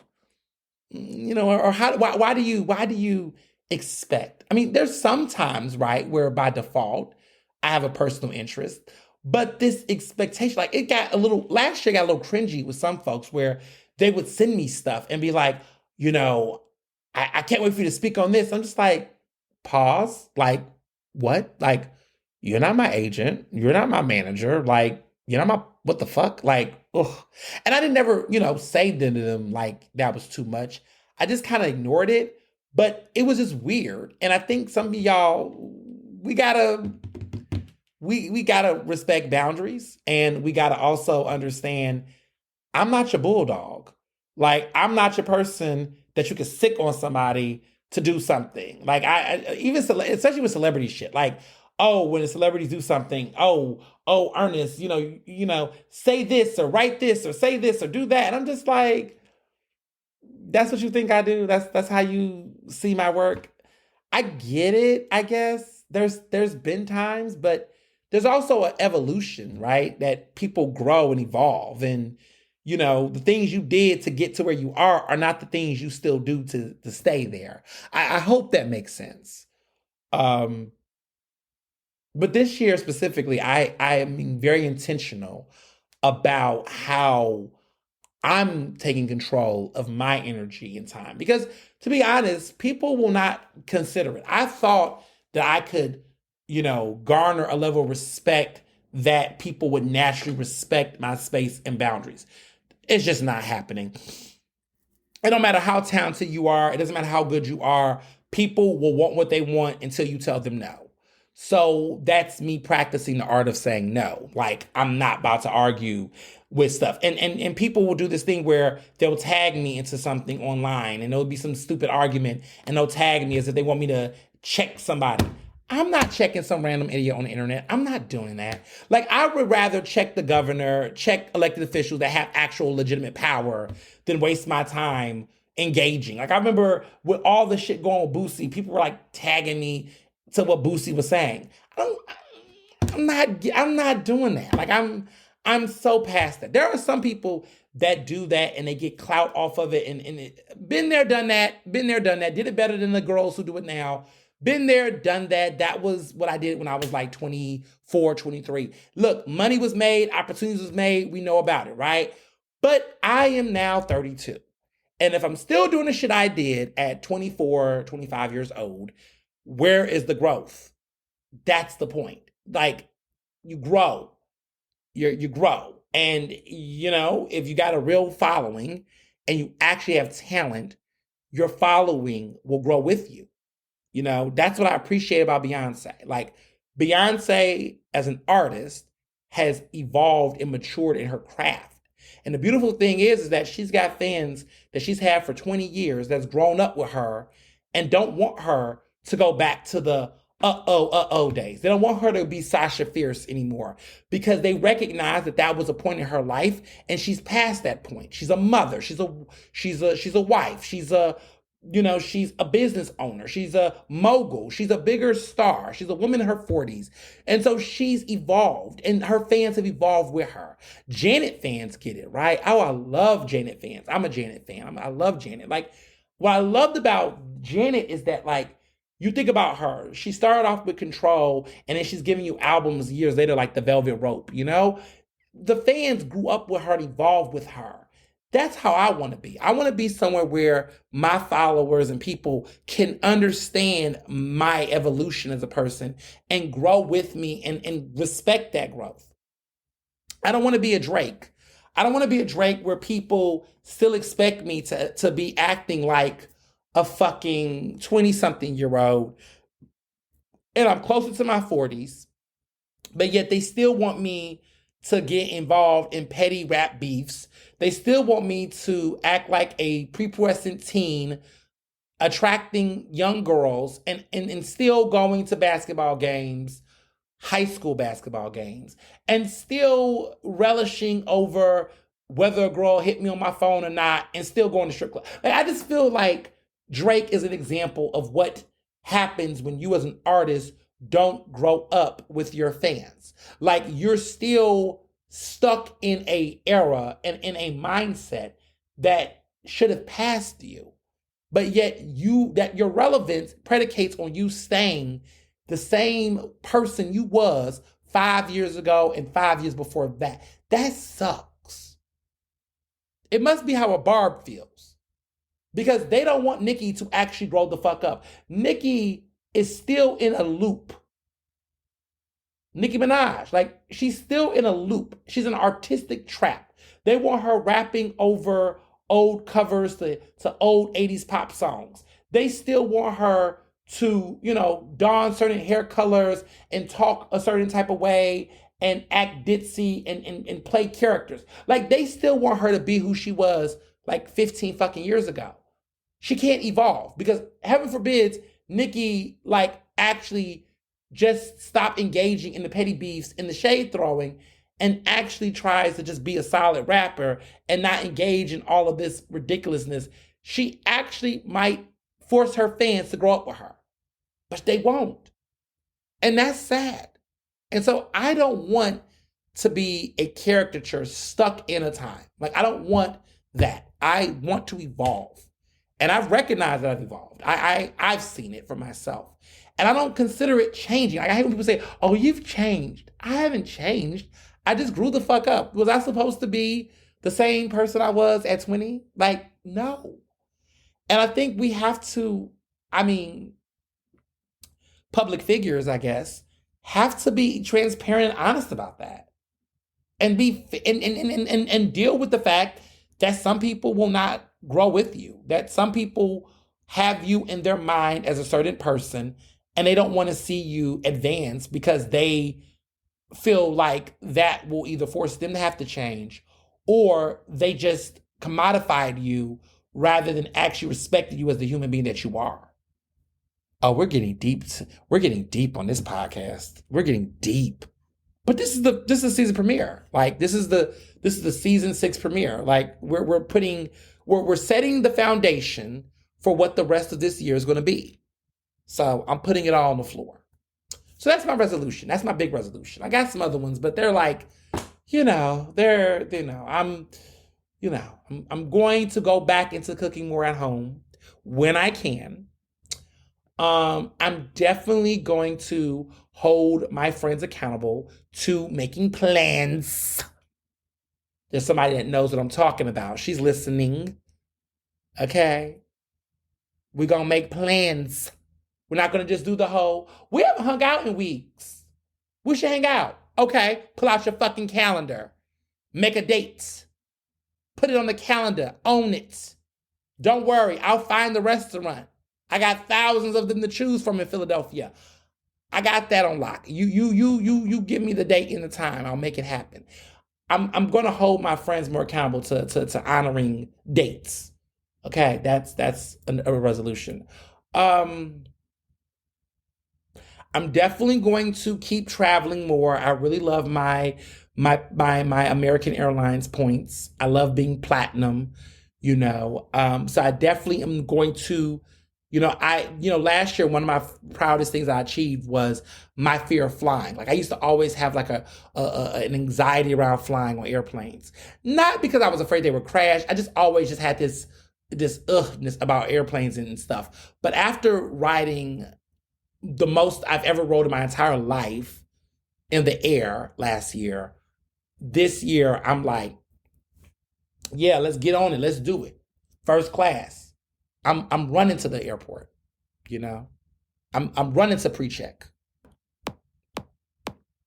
I'm embracing it all. And one of the things I did, which some of you all laughed at, but I'm going to talk about it briefly because I thought it was funny. There was a trend on social media about ins and outs. And the ins and outs was a big thing. Like, everybody was talking about their ins and outs for 2024. So my ins and outs for 2024 was simple.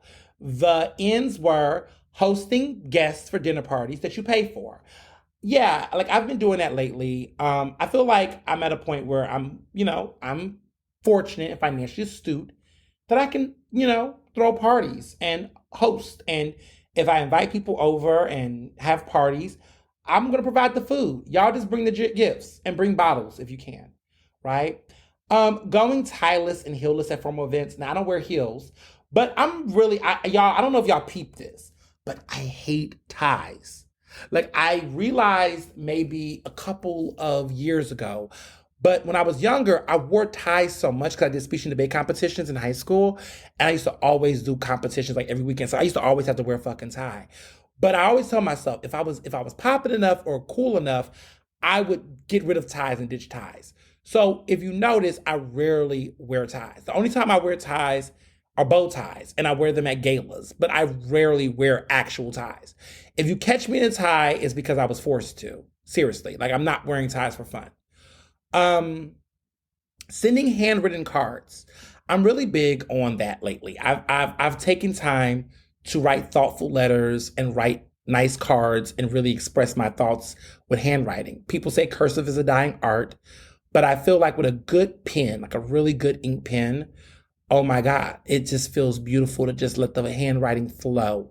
And so I really have been mailing and sending cards to people and writing thoughtful letters. I just think they're thoughtful and they're cool. Flying with TSA pre-check. I mean, all of y'all should be doing that, like at this point. Voting twice a year in special elections. I do that, but I encourage you all to do that as well. Going to local theater productions. I love theater, and I feel like a lot of people should go. Like tickets to go to see a play and a musical are not that expensive. You can get a lot of great deals. I'm serious. Like people, I think that local theater, like I mean, some of y'all live in New York on Broadway and shit, so I ain't talking about Broadway people, but for my people that live in Philly and in Delaware and in Jersey and whatever, your local theater houses are putting on some great classics and productions, and those tickets are not that much. And honestly, it's so good. It's so fun. Me and Mr. Johnson, we go to musicals and we go to plays. And you know what I love about it? It's just so fun because we experience this together and then we go home and we talk about it and we unpack it. And I had a goal last year and I exceeded the goal. I said that I was going to go to more theater productions than I went to the movies. And I did it. I go to more theater productions than I go to the movies. And I want to repeat to you all that tickets to go to a lot of these plays are not that expensive. And the way that movie ticket costs, like movie ticket prices cost, y'all, it's not that bad. I just want to say that. It is not that bad. If you're going to the movies nowadays, the cost to go to the movies, you might as well get a ticket to go to to the Arden, or go to the Kimmel and really hook it up, right? But really, seriously, go to support local theater. I just think it's so worth it. And this year, I'm really gonna try, like, if my friends, like taking my friends out to theater productions, because Mr. Johnson can't go all the time, but some of my friends, I feel like I don't feel like they go to enough musicals or plays, or they don't understand my hype around it. And I'm like, maybe I need to, again, be like, what you doing on Wednesday night at 7 o'clock? Because I have tickets to go to this show, and you should go with me, and we should experience this together. So I'm really, I'm really big on that. That's just something that sits with me. Maybe if more people went to theater productions, they wouldn't be acting shocked about The Color Purple being a musical. But I digress. Getting a subscription for a self-care routine. I'm big on that. If you you'll be surprised that there are some really good deals out there. I'm finding out that there are friends of mine that are doing $80 subscriptions with Fenty. They're out here doing $80 lingerie subscriptions. I'm not naming names, but there are people, not me. Let me be clear, it was not me. But I'm like, if you're spending $80 to get a monthly, subscription to Fenty, you know that you could do $65, I think $70 a month at Hand and Stone and get a monthly massage or facial. Just saying. So I'm big on it. I've been big on subscriptions since the pandemic. I get a monthly massage. Sometimes I get it twice a month, but I get a monthly massage every month. I normally get it in the middle of the month, and it's become a thing I've done. I'm been getting facials. For those who are into facials, y'all, I've been doing a cryo facial. I do the cryo facial every year in January. And if you don't know anything about cryofacials, look it up. But all I'm going to say is, baby, the face stays snatched. Okay. And because I'm young-ish, it really does wonders. Now, I'm not going to get all into it, but it is an incredible facial. It is on the higher end side. But if you're into trying to do something new and sexy, I recommend the cryofacial. And Hand and Stone do it. I've been doing it. I do it it's a series. So it's like 6 series. It's like a set of like 5, I believe, or 6. But I do it like the first, like every week to just do it. And it tones the face. It just does wonders. And it locks it in. And baby, I don't have to do anything else in that regard for the rest of the year. But that's one of my beauty tips I will give you all. But the cryofacial is fun. It's non-surgical. But when I tell you that I've done the first week in January, and I've already seen results. And I got to go back next week and do it again. I got to do the week before that. And I like to do it because I'm also about to go to LA. You already know. So, the doll has to be all the way snatched. So I'm looking forward to, that. But I support that. Also, joining a book club. If you're reading books I mean, either join a virtual one, get a couple of friends and read a book if you can. But book clubs are cool for book readers. I'm into it. My book has been a part of many book clubs, and I've really have enjoyed doing book clubs with strangers. It's weird to do it with friends, and this is me. This is my pet peeve. This is my personal thing. I mean, if you want to do it with your friends, by all means. I mean, whatever works for you. But I have enjoyed doing book clubs. I've been doing some virtual book clubs with strangers because I enjoy having conversations with people about a book without knowing it. Like my friends, we kind of think the same about stuff. And honestly, what I want to get out of a book club, I feel like I can't get with people I know. So I enjoy the conversations, the virtual book clubs I've been a part of privately. Really fun stuff. Recycling. I'm really enjoying recycling. The place that I live at currently, they have a real series. They are really big on recycling, and I have a recycling bin. And, we're doing it. People question whether recycling is effective or not, but honestly, it really can be. And so I've really been big on recycling, and I really got really into it because, I'm a Kills girl. I love Kills. Kills has this really cool program, and I really feel like other companies should do it. But if you bring back bottles of the products, they will give you points, and you can use those points to get ridiculous discounts and free stuff from Kills. So every bottle, every container I use of Kills, I save them and I go and give them back, and they actually recycle those bottles and those products because honestly, to recycle them is easy. They clean them out. They have a washing process. They can just relabel the glass. They don't have to, break them or anything. So I really am big into recycling. And I think it's genius to me. That's smart recycling, right? Where there's a company that's like, rather than keep creating more and more containers and bottles, just encourage your customers to recycle those bottles again so that they can turn around and use them for the same products. And I think it's genius. So I have definitely been taking up recycling this year. And then lastly, donate to mutual aid funds. There were a lot of my followers that asked me about mutual aid funds. They were like, well, what is a mutual aid fund? Mutual aid funds is basically when there is a direct need for financial assistance. Let's say, for example, there is a group of trans women in a shelter that is local in your neighborhood that's like, look, they need resources to be able to have a procedure, maybe. Or let's say there is a group of actors, Black actors in a theater troupe that are like, look, this group want to audition, but they don't have the money for the train. And the train for them to go to audition is $600. So we need support, right?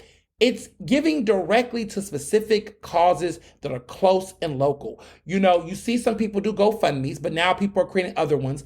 But these mutual aid funds go to support direct causes. And so lately, my charity interests have been supporting local organizations, but also making a direct impact. So there are some times where I will see certain artists, and yet again, you got to think of this in good faith, right? There was an artist that was like, look, I'm a producer. I really want to go to this conference. And, I'm a fan of their work and everything. And they needed to go to a conference. They needed the resources. They paid their bills, but they didn't have it in their budget to go. And they were asking for $500.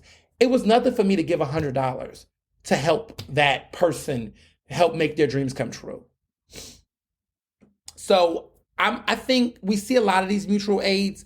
What I mean by that is, like, if you go on your social media and you look at these local causes, if you're following certain people on timelines, you'll see activists or community people promote it. I sometimes will promote it on my timeline. So if you go to my Instagram account, I might share a link or something. Maybe somebody's house got on fire and like they need the resources to help repair their house. Or there is a nonprofit center that had their building defaced and they need $400 to repair the window. Like, I really think that sometimes we think like, oh, we got to give our money to the American Red Cross. I mean, okay, but like there are also stuff in our own backyard where we can help people immediately. We don't got to worry about a tunnel. Like, direct money and direct mutual support and financial support to help people get off their feet, like the impact of it. Because a lot of times people don't need $10,000. Sometimes somebody just needs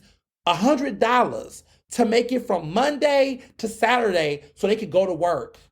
Like I like that is, we don't talk about that. Like I've always been a proponent of this common, I forget what they call it, but the common income tax or pay that, like they said, you could give everybody have there's a wealth tax, but like, there was this idea, this concept of what if the government gave certain brackets $1,500 a month.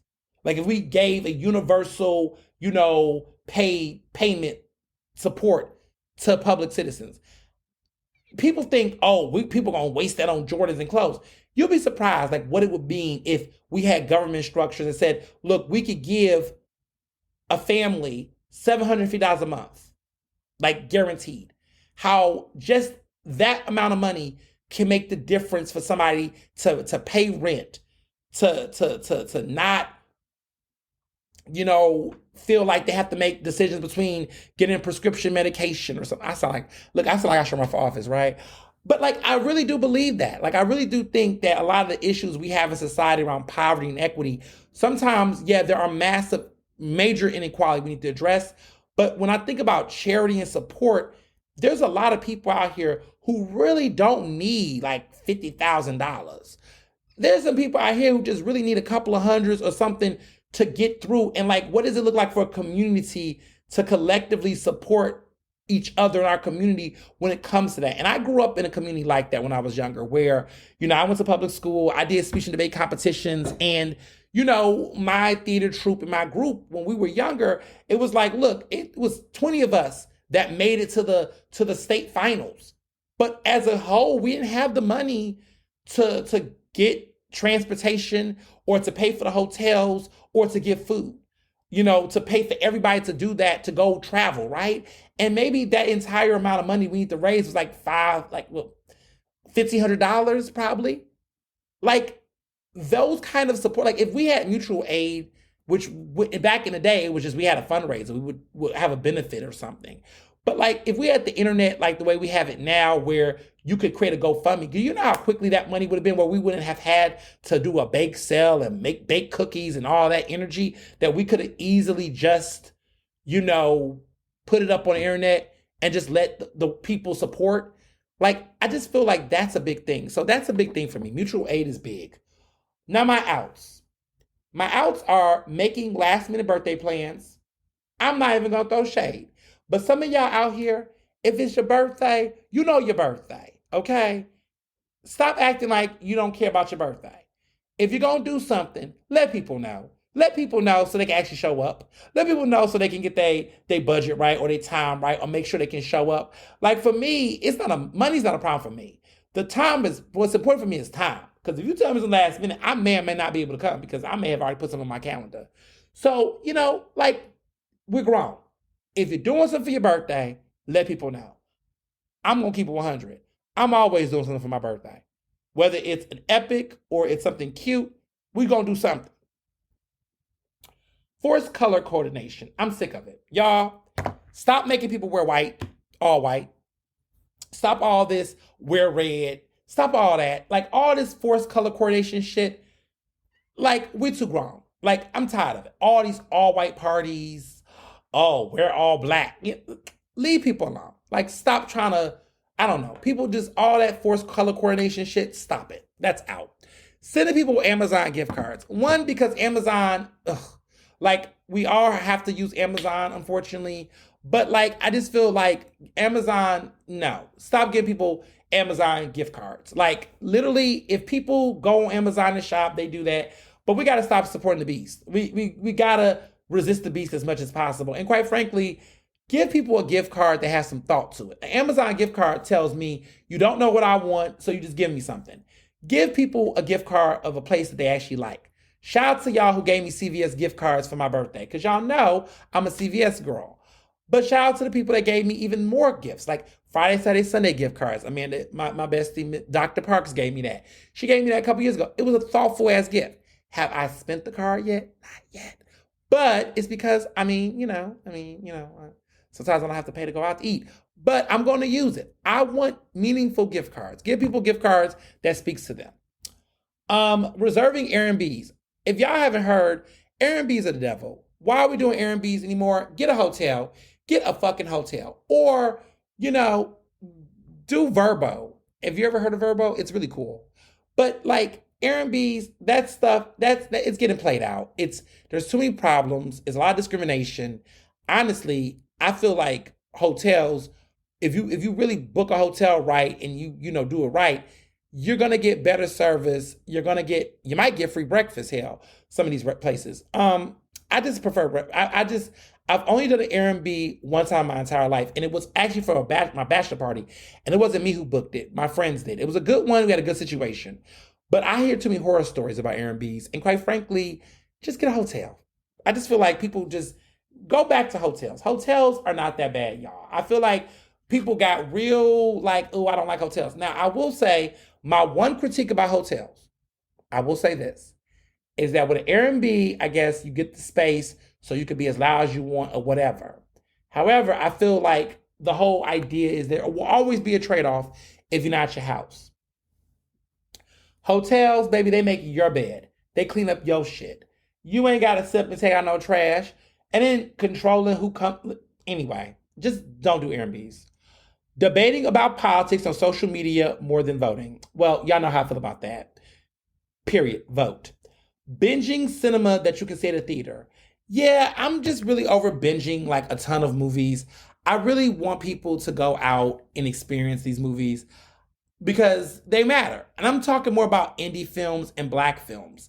Like, if we want to support our black actors and actresses in diverse films, we actually need to show up to movie theaters to support them. So I did go and see Beyonce, right? I did see the Renaissance film. I mean, she's a billionaire, so I guess that don't count. But like, I did go see The Color Purple. I did see it in theaters. I did support, because I understood the importance of that box office support for those actors and actresses, right? We got to show up. I think too much of us have gotten a little too lazy. It's like, oh, I just wait for it to come on Netflix. Yeah, but then you wonder why we have the issues that Taraji P. Henson talks about with the box office. We as black and brown consumers and those who love black and brown artists, you gotta buy the tickets. You gotta show up for them at the box office, especially opening weekend. It matters. If we want to see more good, diverse films in Hollywood, we do have to show up for them. So I really do encourage people to go out to the cinema. And let me be clear. I did not go to the movies that much last year, but when I did go, I went to support black and brown films. I supported diverse films. I supported films that needed that support. Because if we don't, we lose it, right? Following uncertified online quote unquote therapists, like we got to stop that. Therapists and therapy is a professional science, right? There is education, academia, and research behind it. Nobody can get on the internet and keep doing this. This is how I feel, and this is what I think, and therefore that's what it is. We got to stop diagnosing people on social media. Cut that shit the fuck out. We got to stop using therapy terms every 5 seconds. Everything is not a love bomb. Everybody is not, a narcissist. Like, we got to stop that. Standing celebrities. Yeah, this is time, y'all. I think this obsession over celebrities, the overstanding of celebrities, has gotten people to a point where they're having parasocial relationships that are making them expect more from them. Why do people expect Beyonce to talk about what's going on in the Middle East more than your goddamn state senator and your state rep? We have to get to a point where we begin to really recognize that at the end of the day, no matter how much we love our favorite celebrities, they're like capitalists, y'all. They want to make money. And they are signed to record labels and major studios that control their free speech. They act like they're free, but they're really not. Listen, enjoy them, appreciate them, but don't put your all and your social political expectation on them. Stop projecting your ideals onto them because you want them to be connected. That parasocial relationship that I'm talking about, that is too much and it's delusional. We got to stop standing, especially as adults. Vaping in public, I don't vape, but listen, vaping around people is secondhand smoke. I know that, there's debates about what kind of smoke, but just smoking in front of people that are not partaking in the smoke, it's just not good etiquette. Like, don't smoke around people, whether it's vaping or whatever. But people have been vaping and thinking like, oh, I can vape in front of people. Mm-mm, mm-mm. And last but not least, tipping less than 20%. You all, it is 2024. If you think that tipping a waitress or a server less than 20% of your bill is acceptable, I'm here to tell you it's not. Let's not talk about bad service. If it's bad service, by all means, you know what to do. But if it is decent and efficient service, okay, 20% or higher. Bare minimum 20, higher if not. I typically do 20 and round off. So let's say my bill is $50. 20% of $50 would be 60. You know, if I did the tip included, 20% would be $10. It would be a bill of 60. I might round it to 6. I might just say, fuck it. Well, 60 is too even. I might, you know, it depending on where I'm at, like if there's tax and tip, or if it's like 67.32, I might add $3 more on that to make it 13 around it. I used the wrong. I should have been a more arbitrary number, but you get what I mean. Like, I will do the 20%, and if there is a round, I will round it to the nearest zero. So I should use the $50 analogy. I should use like something like 40, like oh, I'll give an example, $30, like 30. So, oh, perfect, 30. So 30 would be like $6, would be 20%. So the bill would be $36. Fuck it. I'm just gonna go ahead and add that $4 and make it 40. That's what I mean. I will always round it to whatever the closest, in addition to doing the 20%. I will also round it if it's good service. Now, if it's really phenomenal service, I might just do something crazy, right? Like if my bill is like $75, fuck it. I'm giving you $100. Keep the change. You know what I mean? Keep the additional on the addition. I just will round it to $100, you know? But that's what I mean. Like, service workers, like we're just not playing with service at this day and age, especially with a pandemic still going on. And that's my ins and my outs. Other things, you know, movies, Golden Globes, I watched them. I'm excited. I know there were some major surprises tonight. Well, not tonight, but the night of the Golden Globes. You know, here's my thing. One, I need you all to watch The Holdovers. I believe The Holdovers is on Amazon Prime. Watch The Holdovers. Divine Randolph is an incredible actress. I think she's going to win the Oscar for Best Supporting Actress. I thought that Danielle Brooks had a shot. The verdict is still out. She might. Danielle Brooks might pull the upset.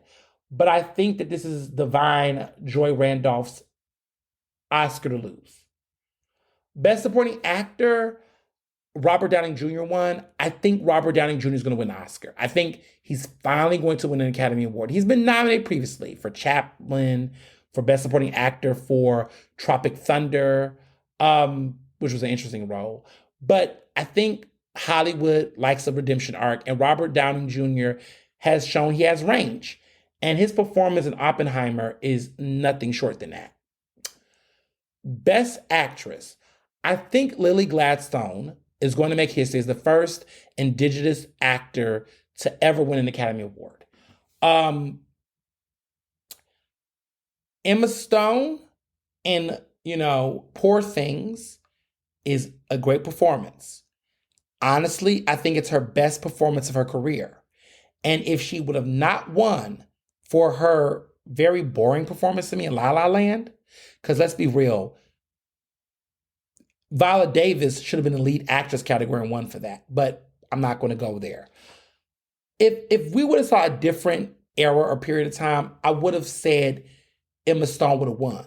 But she already won an Oscar, and I feel like there's an opportunity to make history, and the Oscars has been on that, okay? Because we saw last year, we saw the first ever Asian actress win Best Lead Actor. Best Lead Actress, the second, woman of color following Holly Berry to win. And what a moment that was to see, everything everywhere all at once, and to see, the sweep they had, and to see it, right? I mean, Michelle Yeoh killed it. Michelle Yeoh killed it. And that's a performance, right? And so I feel like Lily Gladstone is going to win for Killers of the Flower Moon. It's a great film. But I think it's going to be her Oscar. Emma Stone is putting a run for the money, but it's going to be Lily who's going to win. Best Actor, I'm not sold yet. It's a fight between Bradley Cooper for Maestro and Cillian Murphy for Oppenheimer. History tells me that when a film does really, really well, the actor in that film has a strong likelihood of winning Best Actor. That doesn't always happen. We saw with Brendan Fraser when he won Best Actor for The Well last year, that The Well did not win Best Picture, didn't get nominated.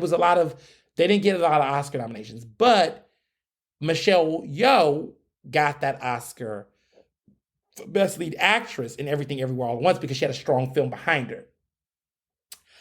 I don't think Bradley Cooper has that, but I think Bradley Cooper is a unique story because this is like his ninth or 10th Oscar nomination, and people know Bradley Cooper wants this Oscar so bad.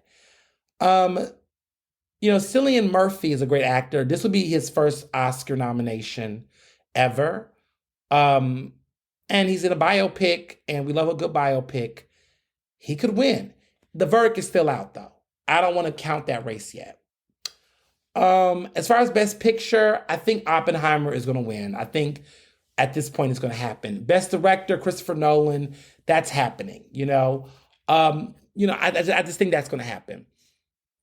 Next week is the Primetime Emmys, which is happening in January this year because last year the writer's strike and actor strike, got in the way of that. So this year the Emmys are happening early. Now, this is the 50th annual Primetime Emmys. That's why they kept it. Now, the 51st annual Emmys will happen in September again this year. So we're going to have 2 Emmy shows. So this previous season is getting the Emmys. So everything's happening back and forth. And that's why we're seeing 2 award shows back to back. Personally, I expect Succession and The Bear to dominate. I think Succession is going to really dominate. I think finally they're going to have lead actor and actress Emmys. Kieran Culkin for Best Lead Actor. Sarah Snook for Best Lead Actress. Clearly Tom is going to win for Best Supporting Actor. Best Supporting Actress, I think there might be another person in another role, but we don't know. I could see J. Cameron Smith winning. Who knows? The Bear is going to dominate. I thought Abbott Elementary had a chance, but I really think The Bear is going to pull some major wins. That lead actress win at the Golden Globes for Io, who is queer, who's a Black actress, who's also a Libra, and she's also Bajan. I just feel like she if she wins the Emmy for Best Lead Actress in a Comedy, do y'all know how epic that's going to be? Like, we have not had that. I remember, I thought, Quinta Brunson was going to win, but she ended up winning for writing. But there has not been a Black lead actress win in comedy in fucking decades. If this happens, this is going to be epic. Clearly Best Actor in a Comedy is going to go to Jeremy Allen White for The Bear. He's on a rampage. He's going to do it. He's going to really do it. And what's interesting about this whole thing is that this Primetime Emmys is acknowledging TV shows for the previous season. So The Bear first season is being considered. The Bear's second season is going to be considered for the later Emmys. So this could be a year where you could see The Bear win Best Comedy 2 fucking times in the same year, which would be interesting. It's going to be a lot of interesting things. The Golden Globes foreshadowed some things because the Golden Globes, their nominations was considering the second seasons or the next seasons of shows where the primetime Emmys at the earlier half. So there's a weird calendar thing that's happening. For example, if you all are expecting The Crown to be showing up at the Emmys, they're not going to show up at this up next week's Emmys because that season is going to be up for consideration for the following. So it's going to be an interesting timeline shift to see how certain things play out. So just, stay tuned to that. As far as music go, I just want to say, sidebar, this T.I. and Tiny situation, these accusations, I felt like, I know that there was a story about this a couple of years back. And on my podcast, we talked about it intently. And then it kind of went away because I know in one situation, the charges got dismissed or the case got dropped. But now there's new allegations that are being accused of them of sexual misconduct. All I'm going to say is, when you're getting so many of these types of cases, it's just not looking good. That's all I'm going to say. And in the words of a guy like T.I. who uses these fancy words, I just hope that the process of evaluation happens expeditiously and efficiently. That's how I feel. We'll see. There's a lot going on this Friday in music. I feel like the beginning of the year in music starts January 12th. Lil Nas X has come back with new music, which is why I think Bootsy is bringing his ass back. He's coming with new music. I'm excited. Every time I feel like, Lil Nas X is he's done or he's taking a long break, he knows when to come back. Like, I feel like he reads the room and the temperature. He takes these like biannual breaks, which I appreciate. Like, he'll come out and then he'll take a break because he's always extreme. Like, when Lil Nas X has an era because the Montero era, was epic. The Old Town Road, era was interesting, but he's evolved. So I'm curious to see what he's going to do now. Should be very interesting because he's going to be on his third album. His last two albums, were nominated for the Grammy for Album of the Year, which is not an easy feat. He's already won 2 Grammys in the past. He's had multiple #1 hits. So it's exciting to see what he does next. But interesting enough, Ariana Grande is dropping her new music. She's coming back. And Ariana Grande has been going for a minute. She's been going for a minute. What was her last album? It was Positions. Switching my positions for you. That was a jam. This time she's arriving as a white woman. She's not trying to cosplay as anything else. I actually should call her by her original real name, which is Ariana Grande. Ariana Grande? Not Grande. It's Grande. She's Italian. Florida Italian. But she's allowed the Ariana Grande because, it gives her that ambiguousness. But no, it's really Ariana Grande. So but I'm looking forward to her new music. She's been doing this blonde look. It is what it is. Hopefully the vocals are vocaling. And it's interesting that she's making this comeback because, the Wicked musical is having a film adaptation that's coming out in December. Part 1 is coming out at the end of this year. So, she's the campaign begins. Also, I hear that Jay-Z and D'Angelo are going to do some collaborative music or something that's supposed to be dropping. That's what I've heard. That's interesting. I thought Jay-Z was going to, Jay-Z is the rapper who just said he retired and never really retired. This should be interesting. We'll see. As far as good TV and TV goes, I'm just looking forward to all these award shows coming up. I am looking forward to Love and Hip Hop. This upcoming Tuesday, Love and Hip Hop Atlanta returns.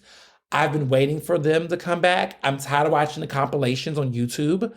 It's time. And so I'm excited that there's new Love and Hip Hop coming. It's my guilty pleasure. I love it.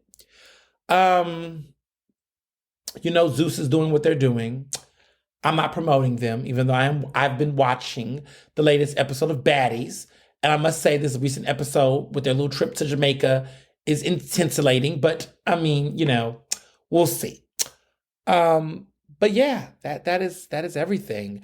What am I looking up to? What's coming up? What I'm excited about coming up for the week? I'm looking forward to this new season of this show, this podcast. I mean, there's so much. It looks like this is going to be a really cool season 6, y'all. It's going to be dope. Jonathan Majors interview on Good Morning America. Y'all know I'm going to be watching it. I mean, oh my goodness. Like, why is this man doing it? I mean, look, I ain't gonna hold you. He looked cute. I think he's cute. People think he's ugly. I think he's cute. He looked cute in the interview. Nice haircut. But, his outfit looked a little weird. Like those bellwether pants he's wearing. But, we'll see. We'll see what he's doing. But, again, he's horrible. He's found guilty of assault. Bad guy. But I want to see what this interview was giving. I don't even know why he decided to do it. I mean, I just feel like his career is over, but we'll see. We'll see. I mean, I just don't know how he sees a win here, but he's got an ego, so we'll see where it goes. Again, the Emmys are next week. Looking forward to the primetime Emmys. And, looking forward to this season and what's more to come. So, as always, be well and be best. Ernestly Speaking is recorded in Philadelphia, Pennsylvania, and can be found on Apple Podcasts, Google Podcasts. To stay up to date with the latest on the show, follow me on Facebook, Twitter, and Instagram at Mr. Ernest Owens.